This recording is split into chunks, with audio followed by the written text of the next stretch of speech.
To our nations, they don't sleep. They're watching our every move.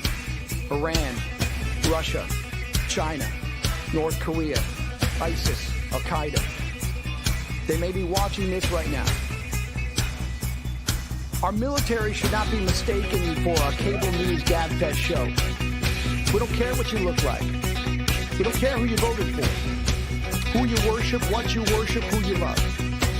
It doesn't matter if your dad left you millions when he died or if you knew who your father was. We have been honed into a machine of lethal moving parts that you would be wise to avoid if you know what's good for you. We will not be intimidated. We will not back down. We've seen war. We don't want war. But if you want war with the United States of America, there's one thing I can promise you, so help me God. Someone else will raise your sons and daughters.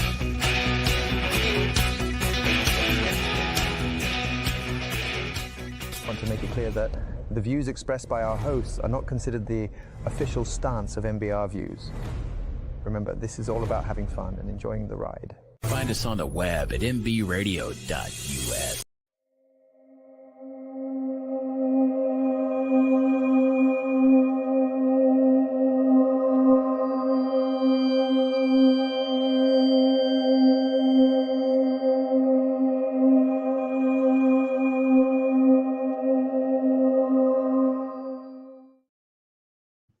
Hello, everybody, and welcome to Into the Weeds podcast here on Military Broadcast Radio. I'm Amber. And I'm Alaura.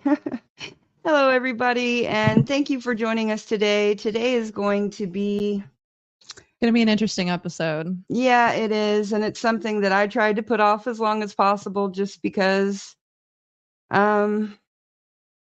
there's so much. And something I'd like to say is we wanted to take some time. I think I did a little bit more than she did, but take some time to sit back, reflect, and actually decide what we believe about the whole situation.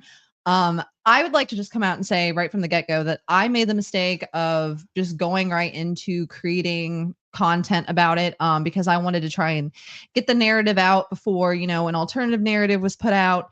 And by not giving myself to kind of let the adrenaline go down and stuff like that, I said some things that I don't necessarily stand by and agree with now. Some new things have come to light, and we're just going to talk about it and try and be as honest as we can. And I think we just want to, we're going to kind of try and wipe our hands clean of this whole Gypsy Rose thing after this. I think this is going to be kind of our one and done.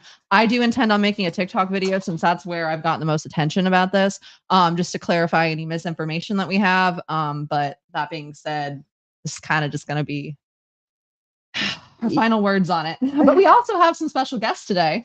Yeah, we do. And I just kind of wanted to talk about why I actually went to the hearing before we get into all of that. So, most of you guys probably haven't seen any of my past videos, but that's good. That's fine. Oh, good. Welcome. Yeah, welcome, actually, for anybody who's new. I really appreciate you coming and just listening to us and hearing our account of what happened. But I am a huge history nerd. I love history. A lot of my time is spent either reading history books or listening or watching videos about history. And so with that in mind, when I was presented with the opportunity to, when I found out that Gypsy was suing Fancy from the Good Wives Network, who was actually a prior guest on my podcast, I was like, oh, well, if it's going to happen here in Missouri, why not go and just check it out? I honestly thought that there would actually be people there. I thought there might be media there. We expected, not that we wanted to get involved in this because I don't want anything to do with TMZ, but we thought the TMZ would be there just because they were reporting on the situation, which I'm kind of thankful they weren't to an extent because I did not want to have to deal with that. I don't want that kind of attention. We were just there to observe for the most part. Yeah. And I was just, for context, you know, I probably share too much sometimes, but that's all right. Me too. we're also learning, but that also doesn't excuse any mistakes we've made. We can take accountability for the mistakes and misinformation we've spread and just try and do better from here. So yeah. So, like I said, I'm a big history nerd, and mhm. my number one bucket list item is to go to Britain and find Boudica's resting place.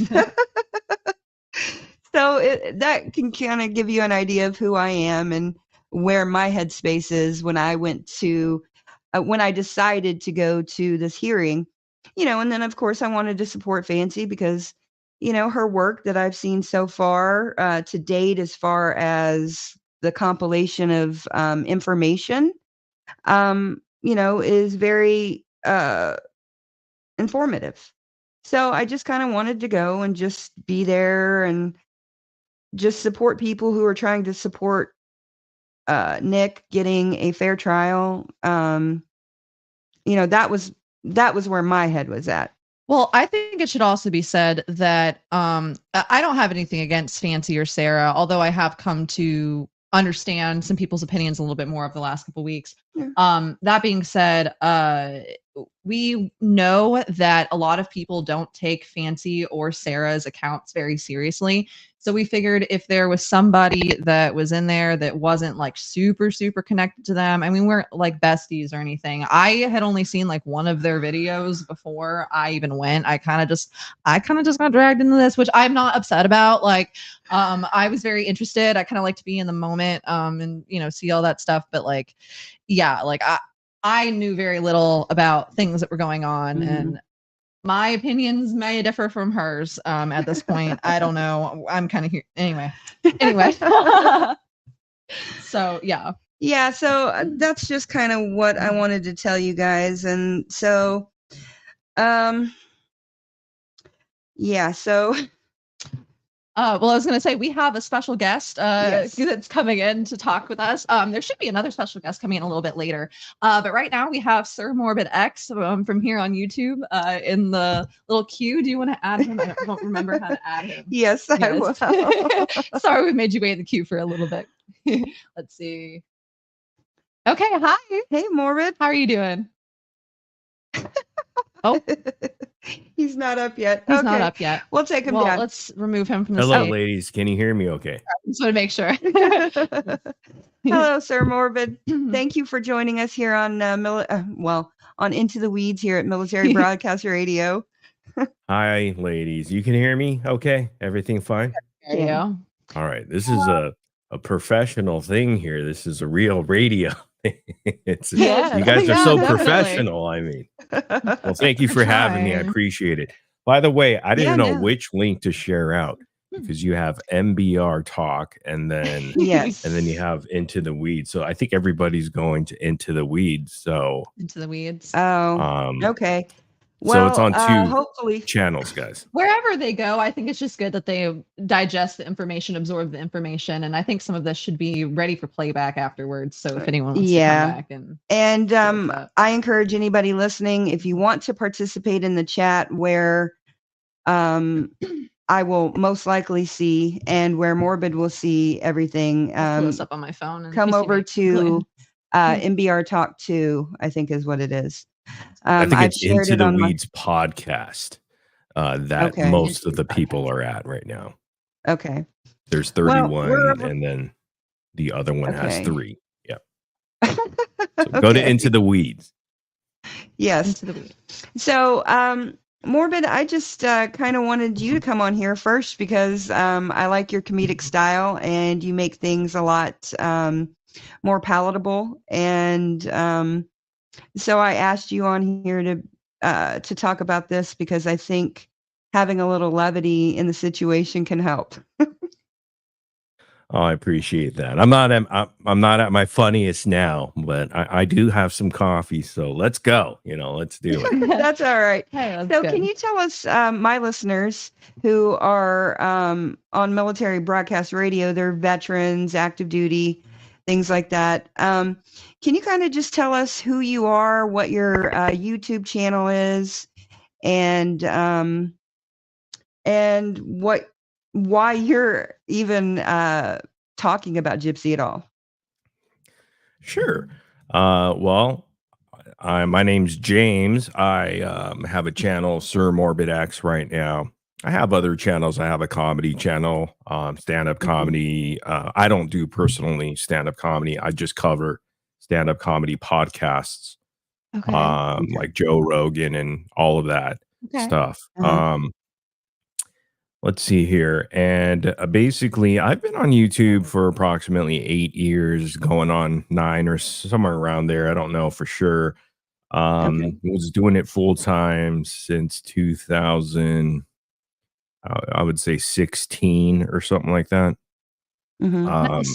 So I've been around, and so I just like I've always been into comedy and keeping things light and lighthearted. And even though you might be making fun of somebody, well, people look at it that way. It's just we're having funny time. I say we don't make fun of, we make funny.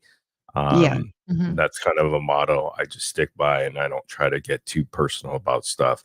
Now, how I got into Gypsy Rose was basically, I followed the case way back when it actually happened, and I watched all the documentaries just like everybody else, the TV show, whatever, Hulu. But I've always been into true crime, so I've been a true crime fanatic forever. I've pretty much seen every single good documentary series, TV series, the murder tape, See No Evil. I like the real sort of like raw footage of, like you see the CCTV and they match it up to the, just all the evidence that they collect and stuff. And so I always found that interesting. And I like, I looked into serial killers and stuff like that. And, I've seen all the, documentaries. Netflix has been having some great documentaries actually that are true crime. So,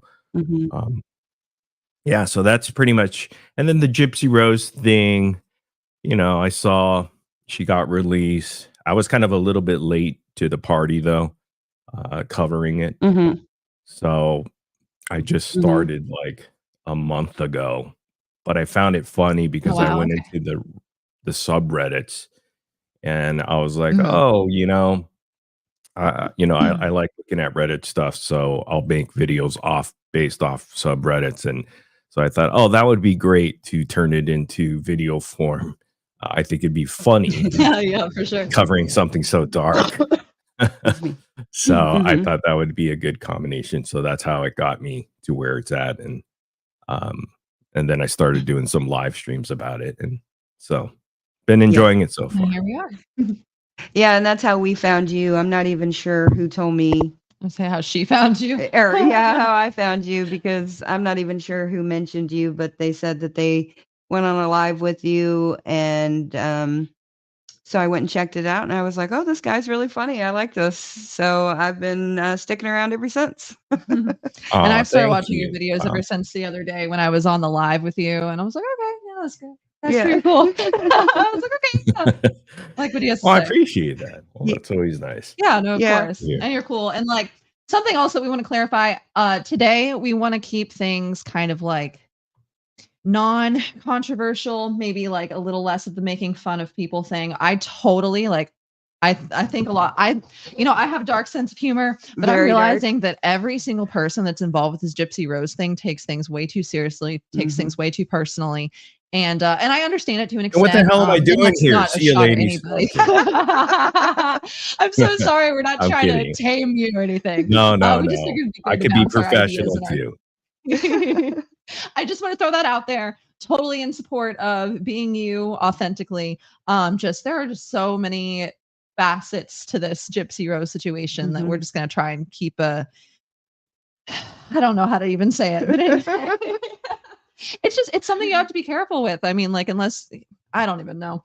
It's been a really eventful week or so, I have to say. Yeah. Most definitely. And since you're new to all of this and you probably haven't seen any of my videos, which is totally fine.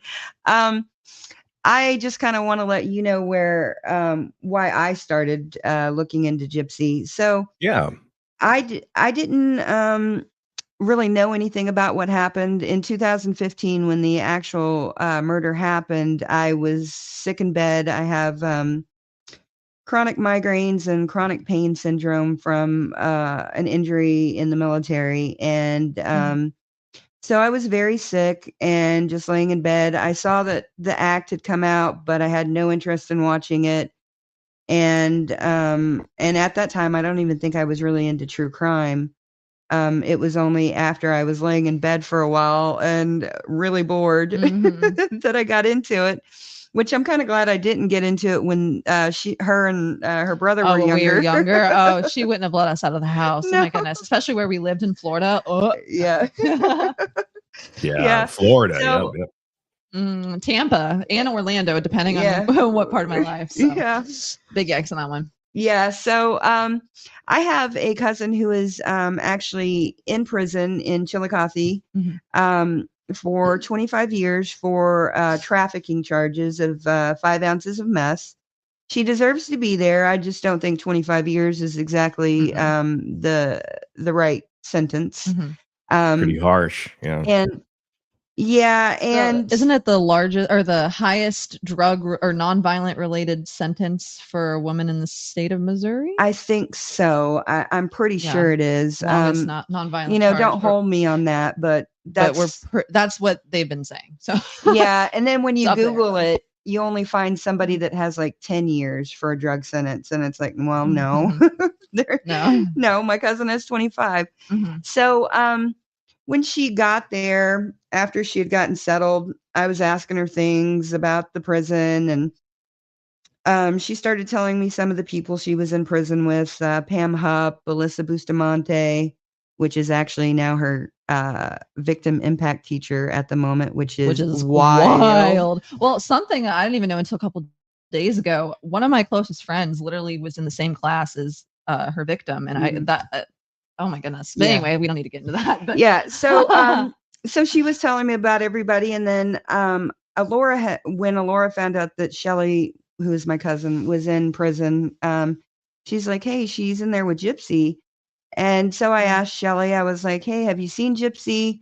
Do you know anything about her? Is she being treated right? Because actually, that's more of what I cared about, you know. Oh, that's what we were asking. We were like, is she being treated well? Because, I mean, obviously. Yeah. And so she's like, no, I haven't talked to her, but I've seen her out in the yard exercising because my cousin isn't in Gen Pop.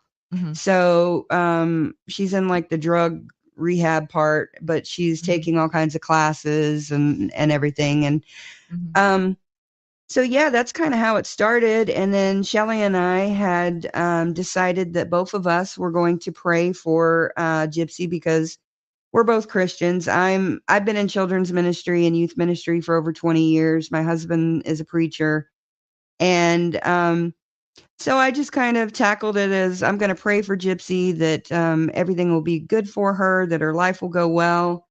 And, you know, we occasionally talked about her and her situation, but we didn't really know much because at that point, I still hadn't watched anything about her. I don't even know that I watched a YouTube video about her at that point.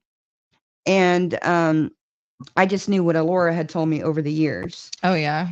And which wasn't that much. Yeah. So, but then about 2 days before Gypsy got out of prison, Alaura came to me and told me that Gypsy was wanting to go see Taylor Swift. And I was like, oh, crap, she's doing it again.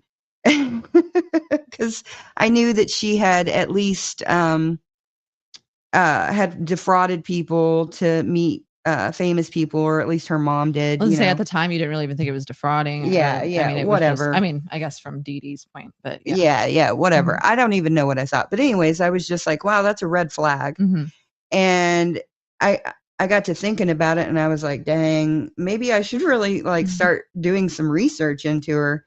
And so I just sat down and watched The Act, and then I watched Mommy, Dead and Dearest, and I watched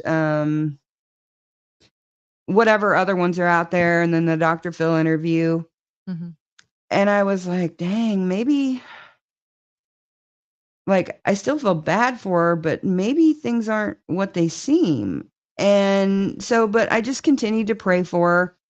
And then when she got out and she started wilding out and just acting like a crazy, person, hopped up on fame and recognition, I was just like, wow, I got to back off of this whole thing of, supporting her because I just did not feel right. And so, yeah, that's when I started just digging into stuff. And then I will tell you that I didn't know who Fancy was. And one day I was watching somebody's content. I don't even know who it was. And they had mentioned Rachel Garlick and they had mentioned Fancy. And I was like, okay, I don't know who those people are. And then a few more times I kept hearing their names and I'm like, so I Googled Rachel Garlick and found out who she was. And then I went and just tried to find Fancy and I stumbled upon one of her YouTube videos. And I was just like, okay, at first I was like, holy cow, this woman is wild. Because it was at the time where she had just met Ryan, I think. And I don't know anything about Ryan, and I don't want to talk badly about any content creators or anything. It was just a wild time, and I was like, maybe I don't want to watch her. But I kept listening, and from my point of view, it seemed like legit information that she had been with the family and knew all of this stuff. So I just hung around and kept watching and that's what leads us to today. So Yeah. I just wanted to kind of explain that a little bit. So how did you two end up in Missouri, or are you from there? Yeah. So Well, my dad's I mean, family's for from the up court here. thing, well, yeah. not. We Oh, live here. we live here. We live here in Missouri. So, yeah, Okay. sorry, I said Florida earlier. That's where we grew up. Or I grew up. Not Sorry, me. she's not. Although everyone asks me if I'm your sister. So, anyway, I don't know if that means that I look old or anyway. No, it just means your mom looks young. And by the Yeah, way, she- thank you for well, your she- service. Number one. Oh, well, thank you. I was only in a sorry you're- year. I broke my back and I got jacked up forever. So, it is what it is. yeah, definitely. Yeah, so we live here in Missouri. Mhm. And your dad, or And- not your dad, your mom is, or your mom, your husband is a preacher, pastor. Correct. My Well, dad's a no, retired former- pastor. He's kind of So- like a. Oh, Come really? from a Oh, wow, Christian. really? Yeah, I've been. I Okay. grew up as a Christian. I've been in multiple praise bands, worship bands. I've Awesome. Love led praise. So I know. Yeah. that world. I fit the from, what was that? I was just gonna say I fit the stereotype of a preacher's daughter. That's all I'm gonna say. Oh, okay. All right. So does my sister. That's all I was gonna say. I was gonna say, I consider myself a little more spiritual with appreciation for Christianity. Yeah. Yeah. I wanted to throw that out there for anyone who's anyway, sorry. Yeah. So, yeah, my husband is a preacher. He was a pastor at a church, and then we had a whole lot of things happen in our lives. And my Is it a husband is Baptist, Presbyterian church? independent Methodist? Christian church, independent Christian. Non-denominational, or- Well, it's just Non-denominational. Christian. Oh, that's Yeah. what I always heard growing up. Yeah, I mean, yeah, it's just Christian church. We believe what the Bible says. Mhm. Where the Bible speaks, we speak. Where the Bible's silent, we're silent. But yeah. So, but I grew up Baptist. Well, you didn't drag your daughter out to church? My parents dragged me out all the time. That's, Oh, you know. no, I went to church all growing up, and I even went to church today, which is the first time in a minute, just because it was Father's Day or whatever. I don't have an issue with church. I think we all need to have our own faith, not based on our parents' faith. Mhm. And to be honest, I went through a couple of years of making a lot of bad decisions, and I didn't really want to be tied down to something if I was going to be making a lot of stupid decisions. And now I'm just kind of chilling, figuring out what I believe. There's some things that I, have. It doesn't really matter. Doesn't really matter. I understand. And again, I've been through it through decades doing praise band. And the whole time I just couldn't connect one other to anything that was going on. So thus I I don't even go to church at this point. I respect it and I understand it, Mhm. that world. Mhm. But anyhow, we're getting sidetracked with. So how did you guys end Sorry, up in Missouri to go see Fancy and meet up with Sarah? And then, I mean, are you guys far away from Chillicothe or Chillicothe? I guess Chillicothe. Mhm. I'm gonna speak on this one before you accidentally dox us because you're not paying attention. But we live like just a few hours away from Chillicothe, and like we said, her cousin she's imprisoned. She's imprisoned in the women's correctional facility. So she already goes up there like every couple months or whenever she can to try and visit. Yeah. I've never been up there. And unfortunately, when we were over there, it wasn't a visiting day. So I've actually never met her cousin unless she wants to talk about when I was a baby, but I don't count that.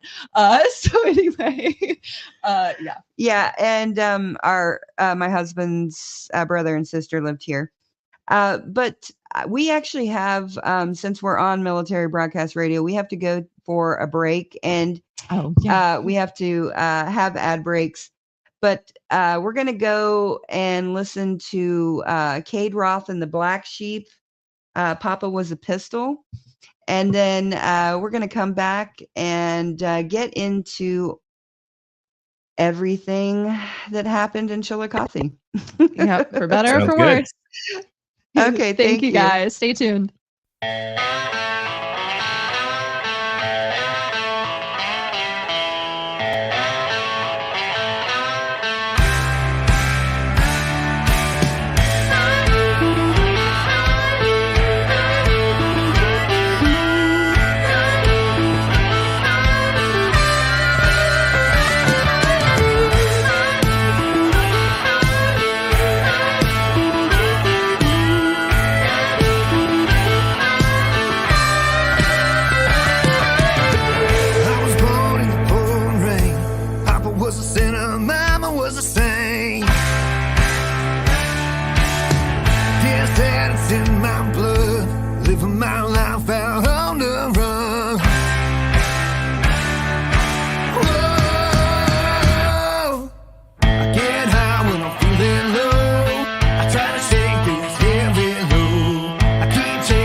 opinions expressed in this program are those of the speakers and do not necessarily reflect the views or positions of any entities they represent.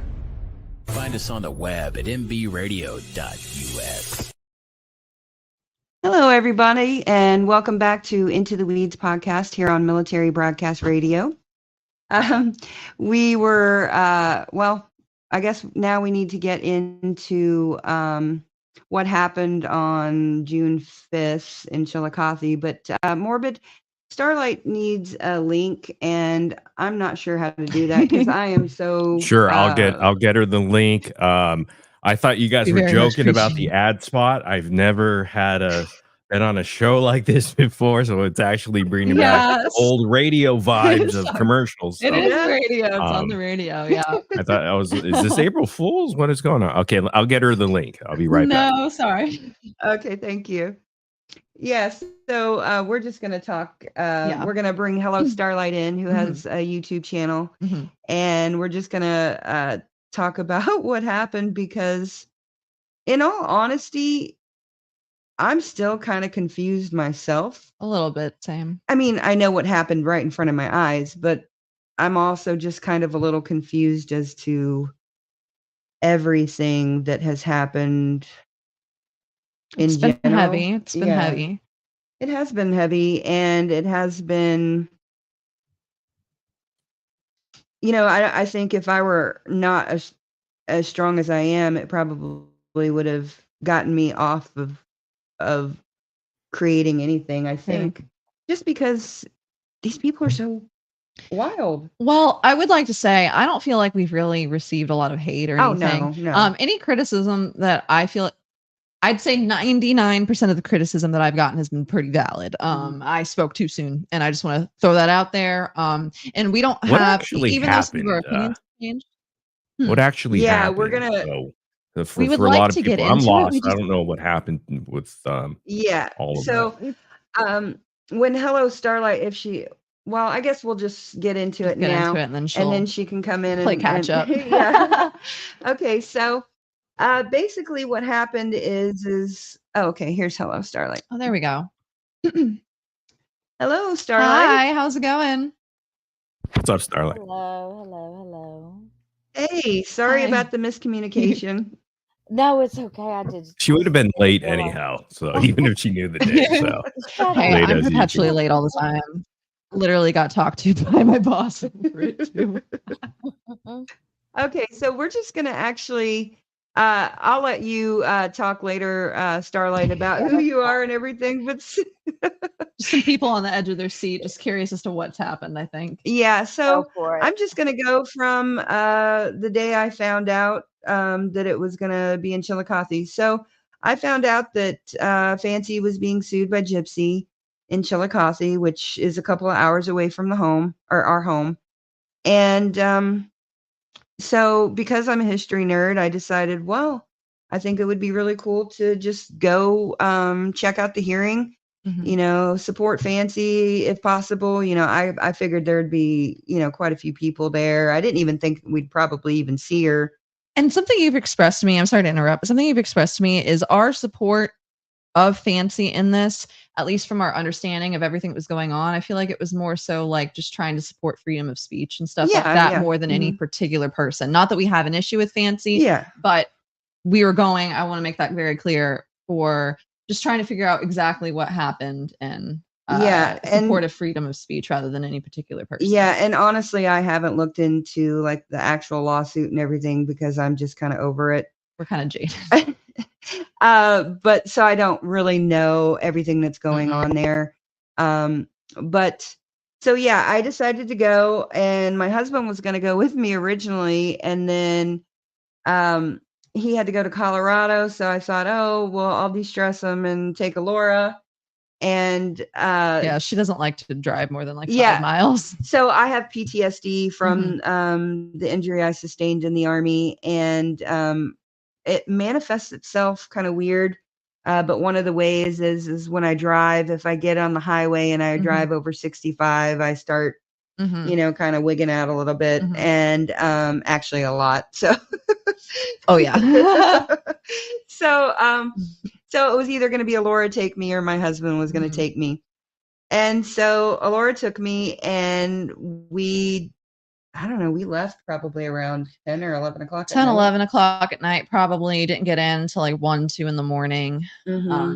Yeah. And so I had told Fancy that I would secure a place for her. And because I knew she was going to be getting in late or early in the next morning. And so I figured it would be easy for her and Sarah to just kind of roll in, take a shower, and then go and do what they needed to do. So that was something I was willing to do. And so I just secured the hotel room for them. And then I laid in bed most of the night watching the live stream, trying to figure out when they were going to be there because, you know, I had the keys because I had secured the room. So I just kind of watched, and, you know, I would go to and from the chat. So I didn't know everything that was going on in the chat or the live stream. I was just kind of just mindlessly in the background. Yeah. So we were just talking most of the time. Smoking and, you know, whatever. Yeah. And so yeah, when they got there, it was like 6 something in the morning, and I had been up the whole time. I did sleep maybe 45 minutes that night. But so yeah, I went downstairs to let them in. I helped them bring their stuff in, and then they went to their room. I went to my room. I got ready, and then I went downstairs, ate, and then I went out to the truck to get something. And when I came back in, Fancy was downstairs. She was getting her food. So I walked up to her and said hello, introduced myself. I had already introduced myself. Duh. Okay. When you let her in? Yeah, I forgot about that. I was not there when she let her in. I was fast asleep like a baby. Excuse me. We've been getting over a bad cold for a few weeks. 4 weeks. Yeah. So anyways,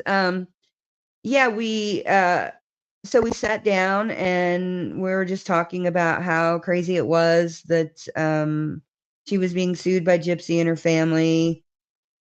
Like I said, I didn't really understand the lawsuit or anything at all. And I basically just assumed, you know, it was a matter of freedom of speech, and I still kind of do, because I don't really know other than the protection order and them saying that she didn't return documents or something. That's the extent of my knowledge. I don't know anymore. So anyways, we were Fancy and I were sitting there at the table. We were probably there maybe 10 minutes talking, and then all of a sudden Fancy got really loud, and she's like, "Oh my goodness."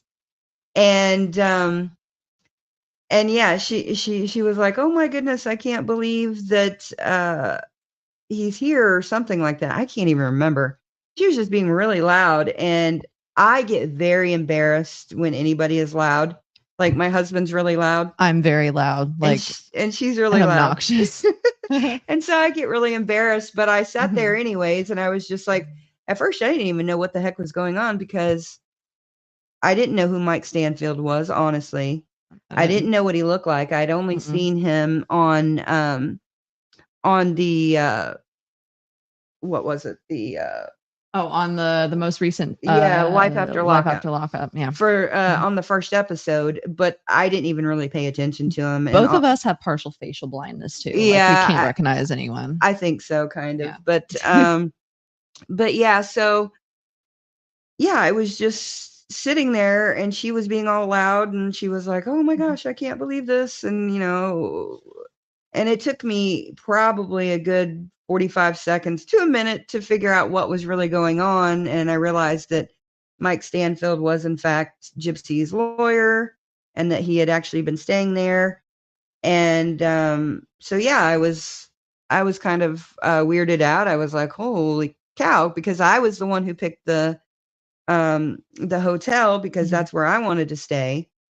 And there were only really two not nice hotels, but two decent hotels In the direct area. Yeah, in the direct area. And then you had all the little motels that I wouldn't stay in personally. I'd rather stay at a truck stop than some of these motels. So that's just me personally. But yeah, so yeah, anyways, he walked in and then they walked behind us and started gathering their food. And they were probably maybe 10, 15 feet behind us. And well, actually behind me, because I was sitting here, Fancy was sitting here. So they would have been behind me. And then Fancy picks up her phone and she didn't take a picture or a video or anything. She just had it, holding it there. I think trying to let them know that she was ready. And then all of a sudden, the guy who was with Mike Stanfield, which I honestly don't know who it was. I'm just going to call him Blue Shirt Guy because I don't know who he was. He started telling Fancy, hey, that's not appropriate. Be professional, something like that. And she's like, I'm not doing anything. I'm just holding my phone. And he's like, oh, just be professional. Quit doing that. And I was like, holy cow, what the heck's going on? I'm an observer more than anything. I just kind of sit back and and watch what happens.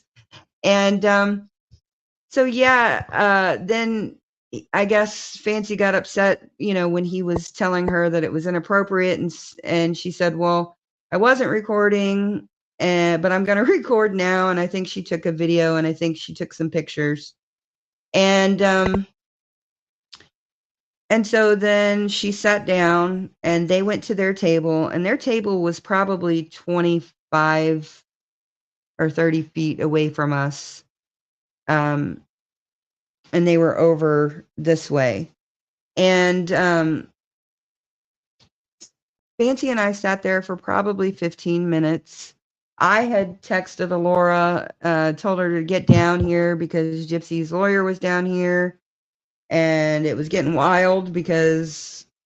You didn't even tell me that. You just said Gypsy's lawyer's down here. I was just getting ready, and I was like, oh, that's weird.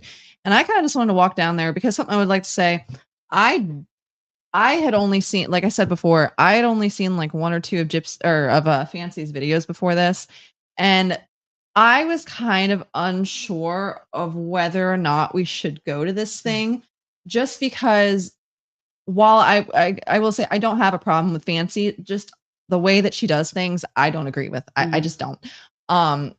And sorry, I wasn't trying to interrupt you, but I wanted to go down there because I did not want to be involved whatsoever, other than just being an observer. But I didn't want to be involved either. I wanted to go to see, like, holy shit, is something crazy going to happen? And so anyway, sorry.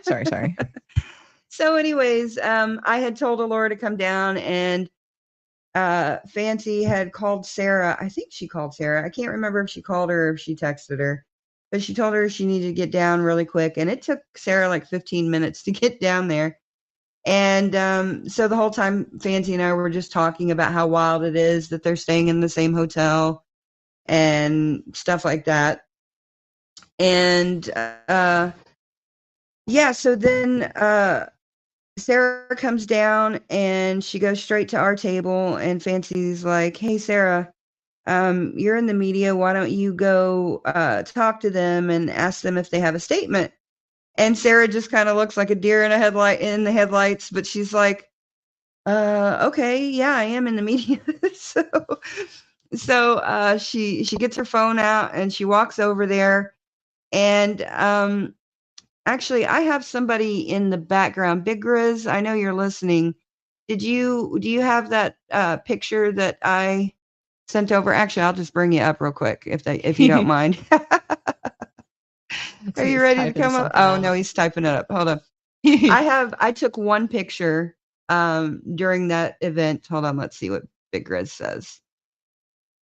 No, he doesn't. I think it was Joel that had it, but yeah. Oh, okay. You know what? I will have Alaura send it to you, Morbid, since I have your email. And maybe you can post it, because I tried doing it earlier and could not for the life of me. So I don't know what the heck I'm doing wrong. Okay. Oh, there's Joel. Hold on. Oh, maybe. I've got my guys from Military Broadcast Radio on here behind the scenes. So sorry about that, guys. I think some people Come on, were- producers. No, I'm kidding. Well, let's. I think Hold some on. people were banned in the chat. I don't know if that was an accident. Band in Oh, the chat. Yeah. I wouldn't What? think so. And say, Like Mac. was something happeing? Oh, Daisy I don't Beth. know why. I know. And also, it we might wanna have been an clarify- accident or something. Yeah, Yeah. Joel and Grizz, can you guys check that out and make sure that they're not banned? Because Let's say we want to foster a place where people can say whatever they want, even if Mhm. you're like totally saying that we're pieces of shit and you hate us and you think what we're saying is dumb. That's fine. Like we want you to feel free to be able to say it, because I feel Yeah. like blocking people from the chat. You don't want an echo chamber. Yeah, exactly. I want people to be able to disagree with me, because I'm wrong a lot, like a lot. So if you guys have something valuable to say it. If you have something rude to say, then oh well. As long as you're not like sexually harassing somebody or saying something Mac, though, very I know, inappropriate, like, I'm those not two going to care. That caught my eye because those two Hmm. people are regulars and they never say anything out of pocket. You know? Oh, that's odd. Yeah. Yeah, I know. Yeah. I know who Mac is, and so I don't, I'm but not in nothing charge. personal. I'm not doing No, the chat. it was I'm just probably an looking. accident. It happens all the time. Yeah. I've done it a million Okay. times on accident. Okay. Well, just to everyone, just know Yeah. if you accidentally get blocked, it's not personal. We're not Mhm. trying to block you. We're not trying to silence you. We'd love to hear what you have to say, even if it's.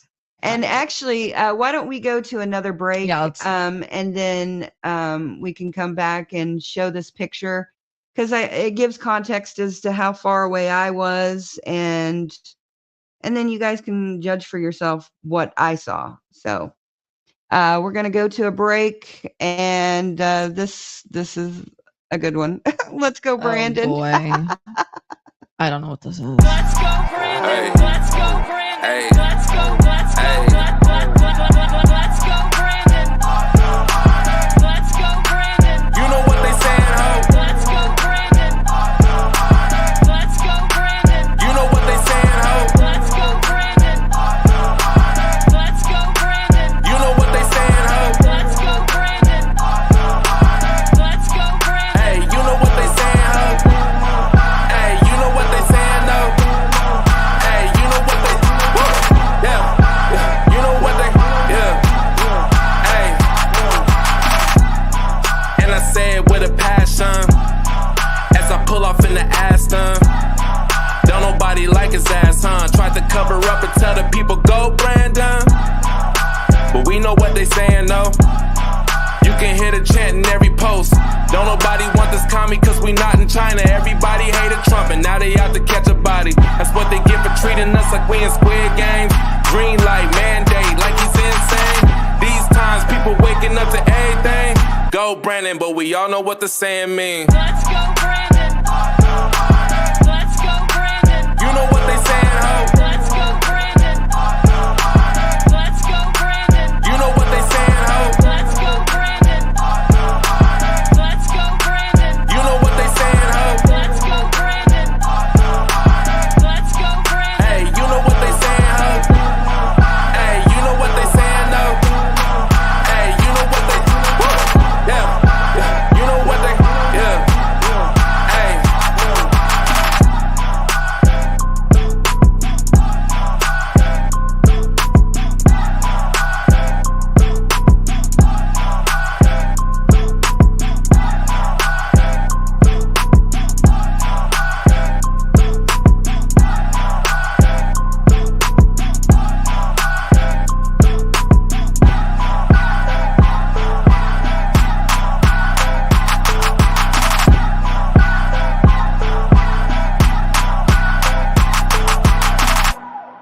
Opinions expressed in this program are those of the speakers and do not necessarily reflect the views or positions of any entities they represent. Find us on the web at mbradio.us. Hello, everybody, and welcome back to Into the Weeds here on Military Broadcast Radio. My daughter is cringing and she can't stand it. No, that was very interesting. It was very interesting. But I would like to throw out, not that this really had what's anything to do with going it, on, but my guys? mom and I are What's very politically happening different. here? I'd like to throw that out there. My mom and I don't align on a lot of beliefs, but we love each other. Anyway, okay. Sorry, continue. What were you Let's saying, get back Morbid? into the weeds. How do I get these guys to pay me for ad spots? Because that's all I want to do is go live and run ad spots and get paid. It's beautiful. Well, the funny No, thing I'm is we're not kidding. getting It's paid. interesting though. Yeah.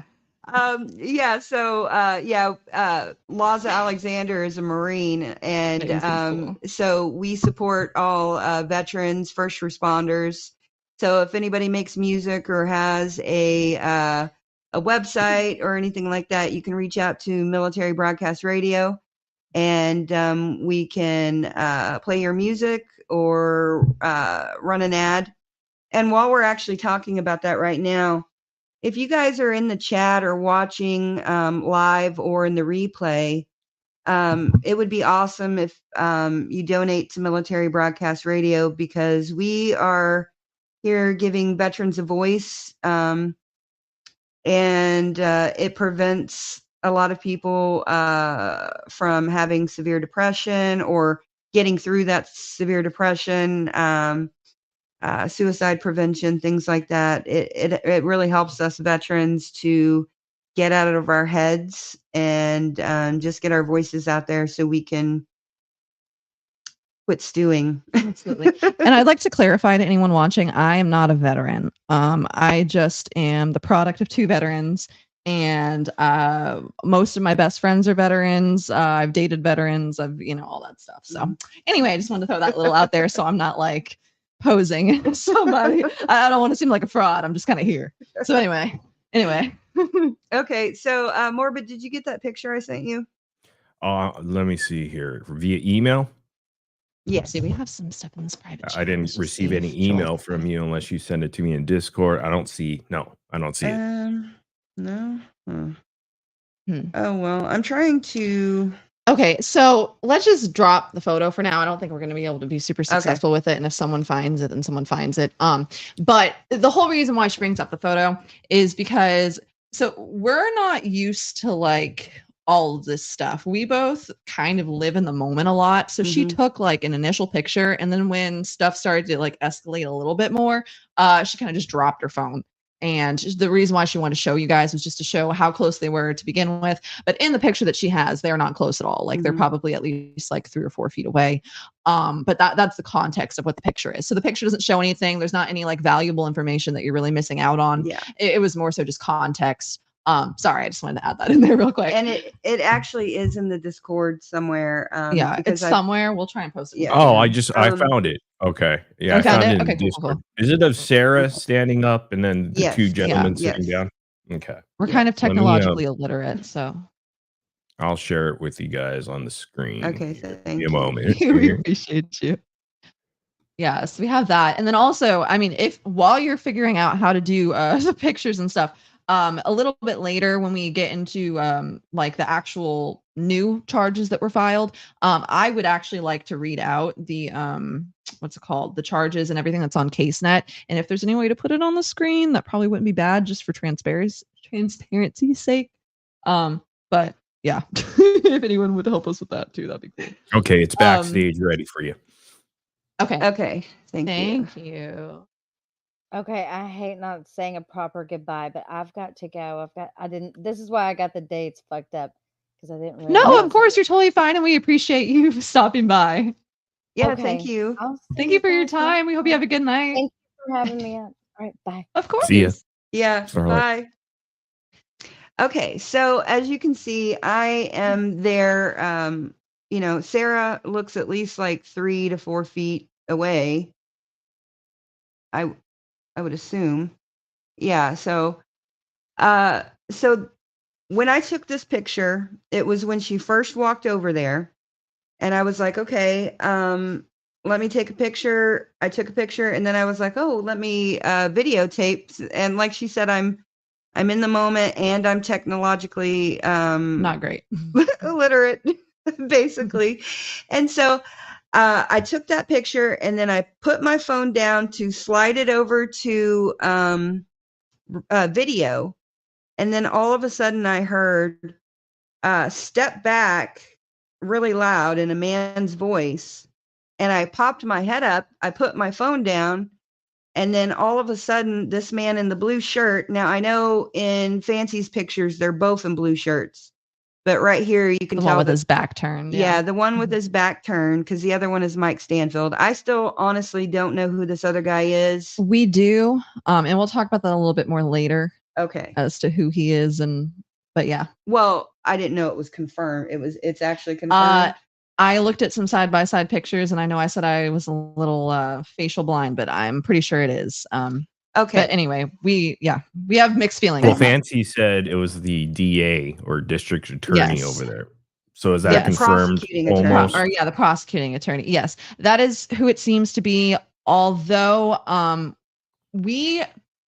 I feel like we just need to say real quick. We're not big supporters of the fact that the picture of him and his wife was put online. Mm-hmm. If you want to call him out and you know for a fact it's him, then I don't particularly have an issue with that, with how, but personally speaking, I like to try and leave wife, family, kids, friends, all of that stuff out of it. And that's something that we want to make very clear that we do not agree with that. Mm-hmm. And I don't know what the laws are in what is it, Kentucky that she's from? Kentucky is from. But in Missouri, doxing is actually illegal, which I didn't realize because I thought doxing was, while bad, I thought it was legal in most places, but we looked into it a little bit. Mm-hmm. And I don't know if that technically counts as doxing, but that was something that we were like, oh, okay, that's a little icky. But again, we're not starting beef. We're not starting drama. Yeah. We're just saying things as we see it. That's all. Yeah. So like I said, I had put my phone down. I was looking at it, about to push record for video or slide it to video so I could pick it up and record. I heard somebody say, "Get back," in a man's voice. I look up. This man in the blue shirt was standing face to face with Sarah. And I would say he was all up in her grill, all up in her Kool-Aid. Okay. That's how I likened it. When I looked up, that's what it looked like. And so I was like, holy cow. And there was a lot of words being said between them. You guys all know that Mike had said, you're not Sarah. You're with Fancy. I heard all of that. But then I looked around at all of the people that were sitting in the lobby, and there were at least 10 people other than us and Mike and his associate or whoever he is. So there were at least 10 other people in the lobby, and there were some younger girls like around Alaura's age. People you'd think who would have picked their phone up and paid attention and recorded it. Yeah, but we were also just kind of shocked that it happened. Well, it didn't seem like anyone really cared. No, it was so weird. Well, and that's kind of what I've come to find here in Missouri is just that things happen and people just kind of observe. Yeah. Instead of getting into Recording it or anything. Yeah. And so, yeah, there were all these other people in the lobby. Fancy and I were actually sitting down at the same table that we originally started at. And Sarah had just walked over there. And then when all of that happened, I remember Fancy saying something to the effect of "it's okay" or something like that. And I guess she was talking to Sarah, trying to simmer her down, get her to come back or something, I think. Yeah, something like that. I don't know. Received it. And so then Sarah came back to the table, and she was shaking like a leaf, crying. And I just remember somebody saying chest bump. I don't remember who it was. I genuinely don't. And then it cemented in my head because I had seen them, right up in each other's business. Yeah. I was like, okay, then he must have chest bumped her. And I was like, holy cow, that's just not cool. And I was very upset by that. And the fact that Sarah was so intimidated. And so, yeah, that's what happened. And then Alaura, you can tell what what you heard after that. Well, first I'd like to say, I don't think she was crying yet. She was very shaken up. I just want to make sure that we're very careful with our words because we don't want this causing any legal trouble for us. We just want to make sure we're very, very careful with our words. So if I seem like I'm stepping over my mom at all, it's not that. It's just I want to keep us from having any issues. That's all this is. Yeah. So yeah, none of this is me being mean to my mom, but yeah. So anyway, where were we? Oh yeah. So I don't think she was crying yet, but I do want to say later on, she definitely did cry. But this was, she didn't start crying, I don't think for real, until after we had gotten out of the courthouse. She was tearing up at the very least. She was tearing up, but I just want to make sure we're very clear with everything we say. That's all. She was tearing up at the very least. Yeah, she was tearing up, but she was clearly shaken up. So hi, I was not there for any of this stuff. As she said, she had texted me, told me to come downstairs, or just said that the lawyer was in the lobby. So, I'm like, oh, okay, that's very interesting. And I even think that on the TikTok video that I had posted that got the most attention, which not even that much attention, but the most attention, I think that I even took a small snippet of a video while I was in the I think it was when I was in the elevator, maybe, don't quote me on that. But anyway, I think I said something along the lines of oh shit, I'm glad that I didn't post that and I saved it to my drafts because it turns out Gypsy's lawyer might be downstairs. So anyway, I go downstairs. The second that I open up the elevator, I just hear men kind of yelling something, don't quote me verbatim, but something along the lines of call the police, this is completely unprofessional, call the police. And I think that our opinions have changed a little bit on whether it was appropriate or not for Sarah to approach in the first place. But something I do want to say that regardless of anything that happened, regardless of the new charges that were filed, I do think it was kind of weird that they were the ones that wanted the police called. I do understand to an extent why they'd want the police called because, I guess the police will, dissolve the situation and there's not going to be any issues and you'll just be forced to be left alone. But initially speaking, I was like, that's weird. But anyway, so I walk downstairs, I'm walking in and like we said before, I didn't go downstairs the night prior or a couple hours prior to let them in. So I had never met Fancy or Sarah at this point. We had done the podcast together, but in the podcast, Sarah didn't even show her face. It just had a little blurb of her face, or a little avatar. So I could barely even see it. So I honestly didn't even know who she was. I didn't recognize her. I don't know exactly, but I believe she was still standing up. I could be wrong. She might have sat down, but either way, I saw Fancy was sitting down at the table. And like I said, I'd only seen one or two videos of her before, but I didn't really like the way that she was acting, if I'm being completely honest. So when I came down and I saw that it was the attorneys, or who we perceived to be the attorneys, whatever they were, when I saw that they were the ones that were yelling, and that Fancy was the one sitting down and acting calm, I think that's part of the reason why we very much bought into the narrative. I think that's the best way to describe it, but we'll get more into how our opinions have changed or whatever. But I do want to make it clear that at least when I walked down, Fancy was just chilling. And I thought that was really weird because I was like, oh shit, she must be up doing something crazy. And turned out she wasn't. Doesn't mean she didn't do anything crazy before, but when I walked down, she wasn't doing anything crazy. And I walked up and I was like, hey, looks like I came down at the wrong time. She's like, you came down at a lovely time. And yeah, that's pretty much what happened with that. But it was probably 8-something in the morning. It was or 7-something in the morning, and court was started at 8, or was it 8-something and court started at 9? It was probably around 8:20 something by the time the altercation.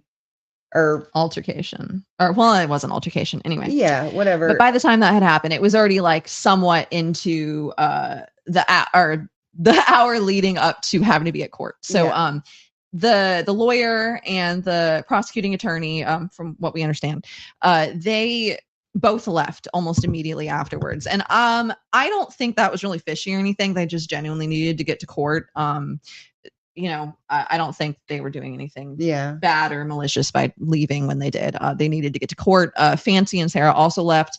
I think either Fancy or you asked for the video surveillance from the hotel lobby. We both did separate times. Yeah. Okay. Fancy asked first, and then I thought, I lost my key, or we lost the keys, or we thought we had, and so I thought I'd left them upstairs. And so I went up, ran up real quick, and mind you, the police had just showed up when I went upstairs to look for the keys. No, she went upstairs. I stayed at the desk. I was there from the times that from the time that the cops pulled up to the time the cops left. But I do want to clarify, I didn't really hear what they were saying. They kind of both, the cop and also the person at the reception desk, they both kind of just looked over it, which can't blame them for kind of looking over it. They just looked kind of annoyed, which totally understand. But I did not hear anything that was spoken about, but it did look like he was looking at the screen and was watching whatever video that she had, or at least that's how it appeared to me. Sorry. Yeah, and I didn't see that. She didn't see any of that, but I was there. And so we finally ran back down, or ran out to the truck, and then we got there within 10 minutes to spare at the courthouse. And we went in, and we went straight up to the 3rd floor, and I had to go to the bathroom really bad. And so Sarah was up there by herself. There was the same guy standing around, and then Stanfield and a woman. And then Alaura and I immediately ran back downstairs to go to the bathroom because it was all the way on the 1st floor. And so, yeah, I don't know what happened. Did that take us off of that? I don't know. Oh, that's so weird. I don't think we can add ourselves to stage. Sorry for the brief technical difficulties. There we go. Oh, I think it just changed the format. Changed the format. Okay. Maybe. Oh, not that one. No. It might be the Sorry, third guys. one. Okay. There we go. go. Sorry, still new to everything. Learning. So I didn't even think about it when we saw Sarah and those people upstairs. I just had to go to the bathroom really bad. And so we left her down there, or up there. And then we got caught because there were a bunch of prisoners trying to use the bathroom. So it took us way longer to get back up and into the courtroom. And they were funny though. Oh, we had a good little chit chat. Yeah. Yeah, there were about 4 women prisoners in the bathroom and the guard, and we all had a good time. And the guard was actually really nice and really respectful of the prisoners. So that was a breath of fresh air to see that she wasn't just treating them like shit. She was just kind of like joking around with them. So that was just nice. Yeah. Sorry. And so yeah, then we got back up there. We were we slid in right as the bailiff was closing the door. And then we sat in the very front row. It was just me, Alaura, and Sarah in the front row. And then directly across from Sarah, which was kind of bad. What happened? It's okay. Just keep talking. I'll mess. Okay. So anyways, Sarah was actually sitting maybe 2 to 3 feet away from this guy in the blue shirt, directly across from him during the actual hearing. The only people that were in the hearing were Gypsy's lawyers and anyone that was associated with that. And then us. So yeah, nobody else. And the court, and bailiffs, and but all those types of people. But there was nobody else witnessing it. Like yeah. And I was shocked because I thought, well, this is Gypsy Rose. It's Missouri. You know, people are going to show up. No one showed up. And so yeah, we just sat there, and I'll be honest. When I first heard about all of this, I figured it was going to be the Good Old Boy Network, and we were just going to have to deal with it, you know, or Fancy was going to have to deal with it. I say we. I was just watching. So, yeah, we get. What am I trying to say? Okay, so the judge comes in, and immediately it was like there was an air of like lightness or something. He seemed chill. He didn't seem like, when you looked at him, he didn't look like some old grumpy bastard that's been doing this for like 40 years and just, you know, tired, helps his friends out, gets pissed off at everybody. It wasn't like that. It was a young judge. He's probably like in his 40s. He was pretty chill.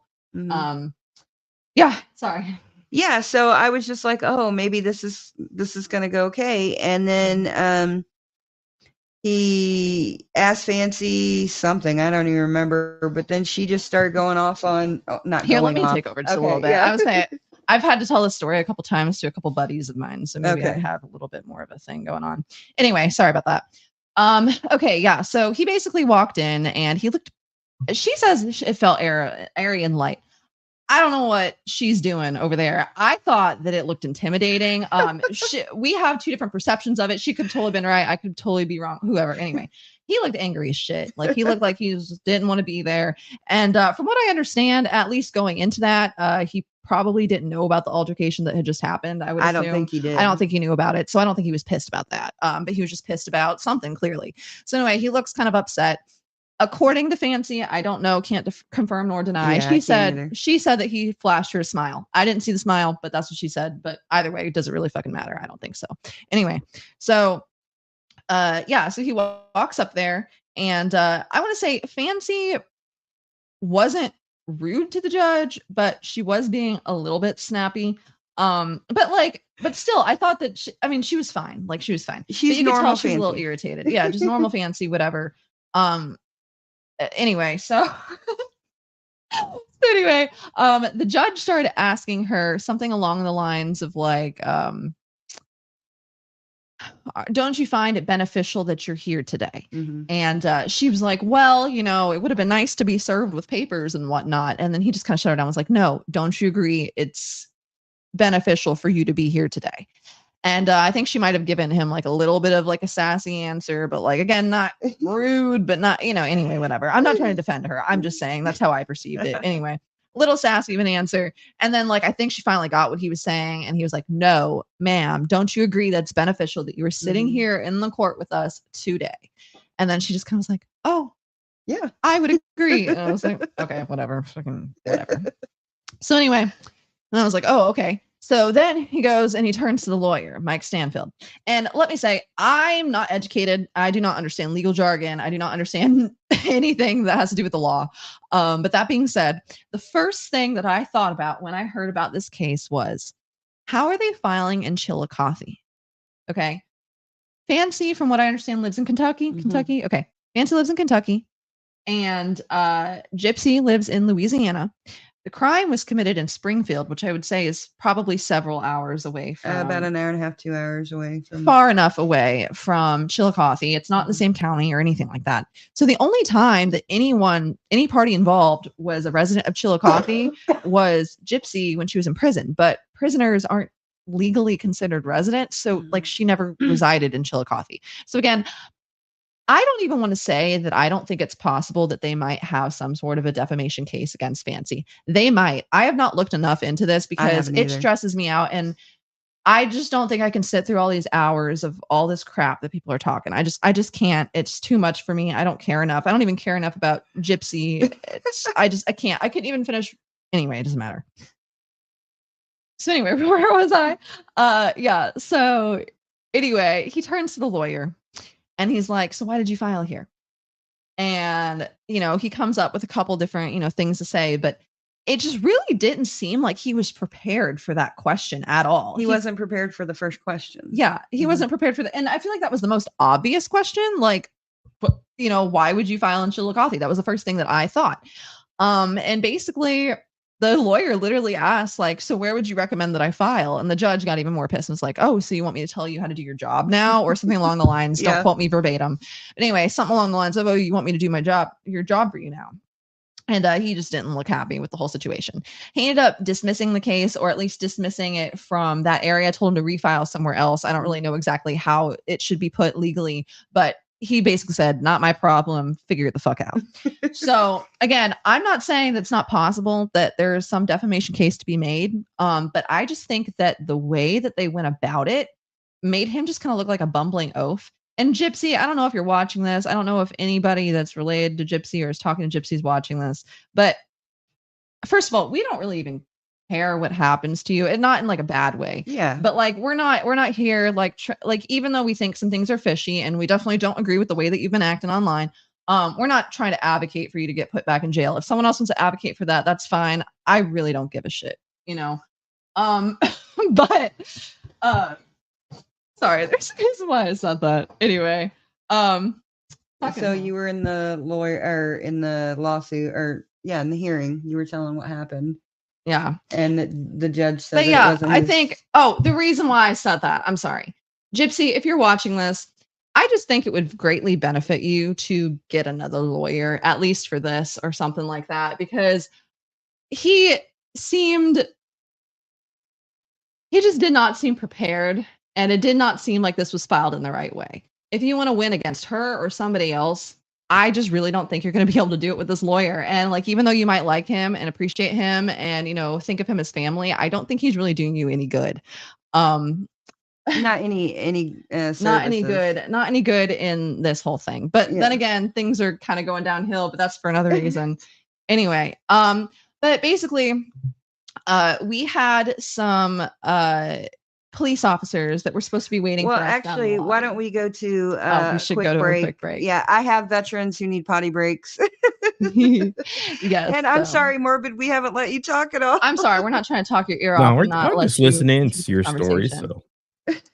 Also, we're both scatterbrained, if you guys couldn't notice. Yeah. I know you noticed. But anyway, we're trying our best to get this out. But yeah, we're going to let's roll that beautiful bean footage. Come on. Do something. And then when we come back, hopefully we'll be a little bit more put together and be able to actually finish the story and then get into the new charges that are being filed, because I think we just need to kind of wrap it up and get into what's going on now. Okay, so we're going to go and watch Lauren Rose Thayer. Hello, my name. And it's a great song, so I hope you guys enjoy, and we'll be right back. Yeah, here we go.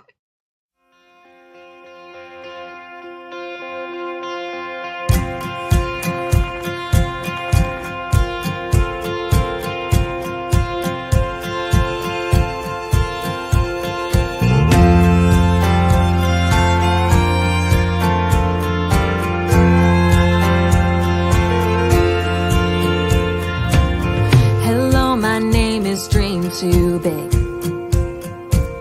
wanting to grow up way too quick, searching for spotlights since I was 6. Hello, my name is Dream Too Big.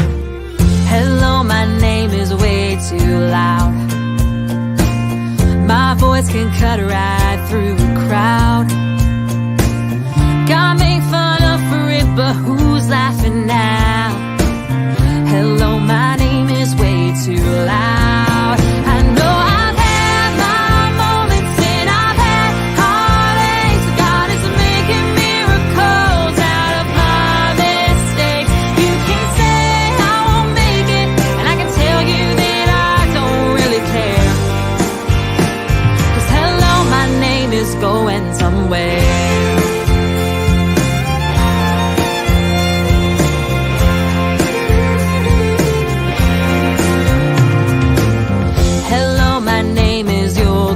Far. Lost all my words in a mason jar. Locked eyes with a stranger at the end of the bar. Hello, my name is You'll Go Far. Well, hello, my name is One More Try. I put too much stock in bad advice, 'cause anything worth leaving is worth loving twice.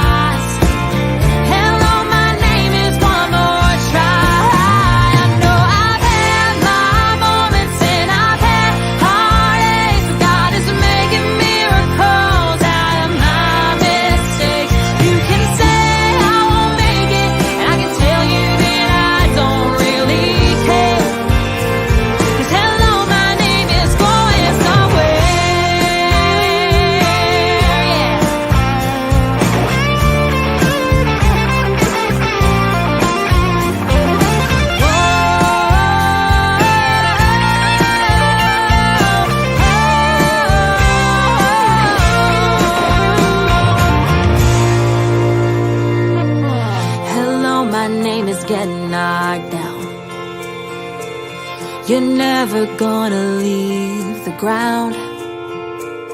You can tell us all about it when you come back around. Hello, my name is Get Knocked Down. Hello, my name is Stand Back Up. Keep moving even when it gets rough.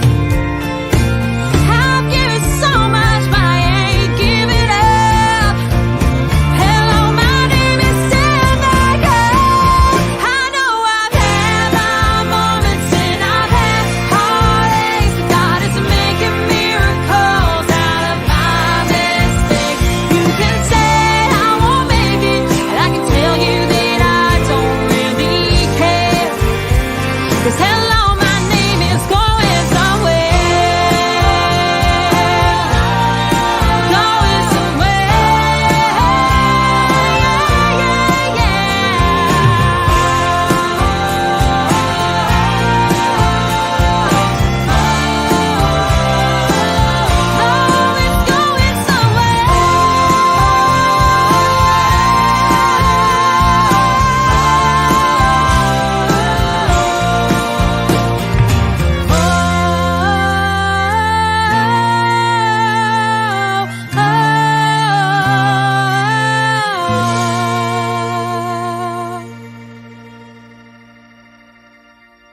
opinions expressed in this program are those of the speakers and do not necessarily reflect the views or positions of any entities they represent. Find us on the web at mbradio.us. Hello, everybody, and welcome back to Into the Weeds, if you can see me. Hello, everybody. Welcome back to Into the Weeds here on Military Broadcast Radio. And thank you for joining us again. That was Lauren Rose there. Hello, my name is. And Alaura, what did you want to say? So real quick, we haven't really been paying a lot of attention to the chat just because you can tell we're already scatterbrained. We're having issues talking about this. Some people think we're just filling out the live because we don't have anything to say. I mean, to an extent, I guess you can have that opinion, but we do have things to say, and our opinions have changed on things. Okay. And the fact that we didn't witness certain things is actually very important in what we have to say on what ended up happening, or that we didn't see. I'm not sure where you're going with that. But Anyway, sorry. But something I did want to say is, shoot, somebody said something and I just lost the darn comment. Sorry. Shoot. So I think the main question would be the chest bump thing. Alaura probably didn't see because you weren't there. You came in too late. And then Amber, you were there, but then you were kind of fiddling with your phone. And then you looked up because you heard something and you just saw them face to face. You didn't see an actual chest bump. You just saw Blue Shirt and Sarah in closer proximity than what we saw in the picture. Yeah, I mean, they were literally like face to face. I mean, it was closer. Okay. Yeah. Yeah. But you didn't see an actual physical altercation or. No, but I did see him in her face fussing at her or, saying this is unprofessional. And that's what I just. And then when you heard of because, the chest bump thing, either it came from Fancy or it came from Sarah or both. And then you're just like, well, that could have happened because I saw them face to face. I mean, I didn't think that's see the it point. though. Yes. You didn't see it, but you said, well, that could make sense. That could have happened. Okay, gotcha. Yeah, most definitely. Because like I said, I mean, he was all up in her Kool-Aid and it kind of felt like, and I had said this before on your live, it kind of felt like he was like the sergeant at arms or something, or the muscle, because it felt like he had no compunction about getting up and yelling at her like that.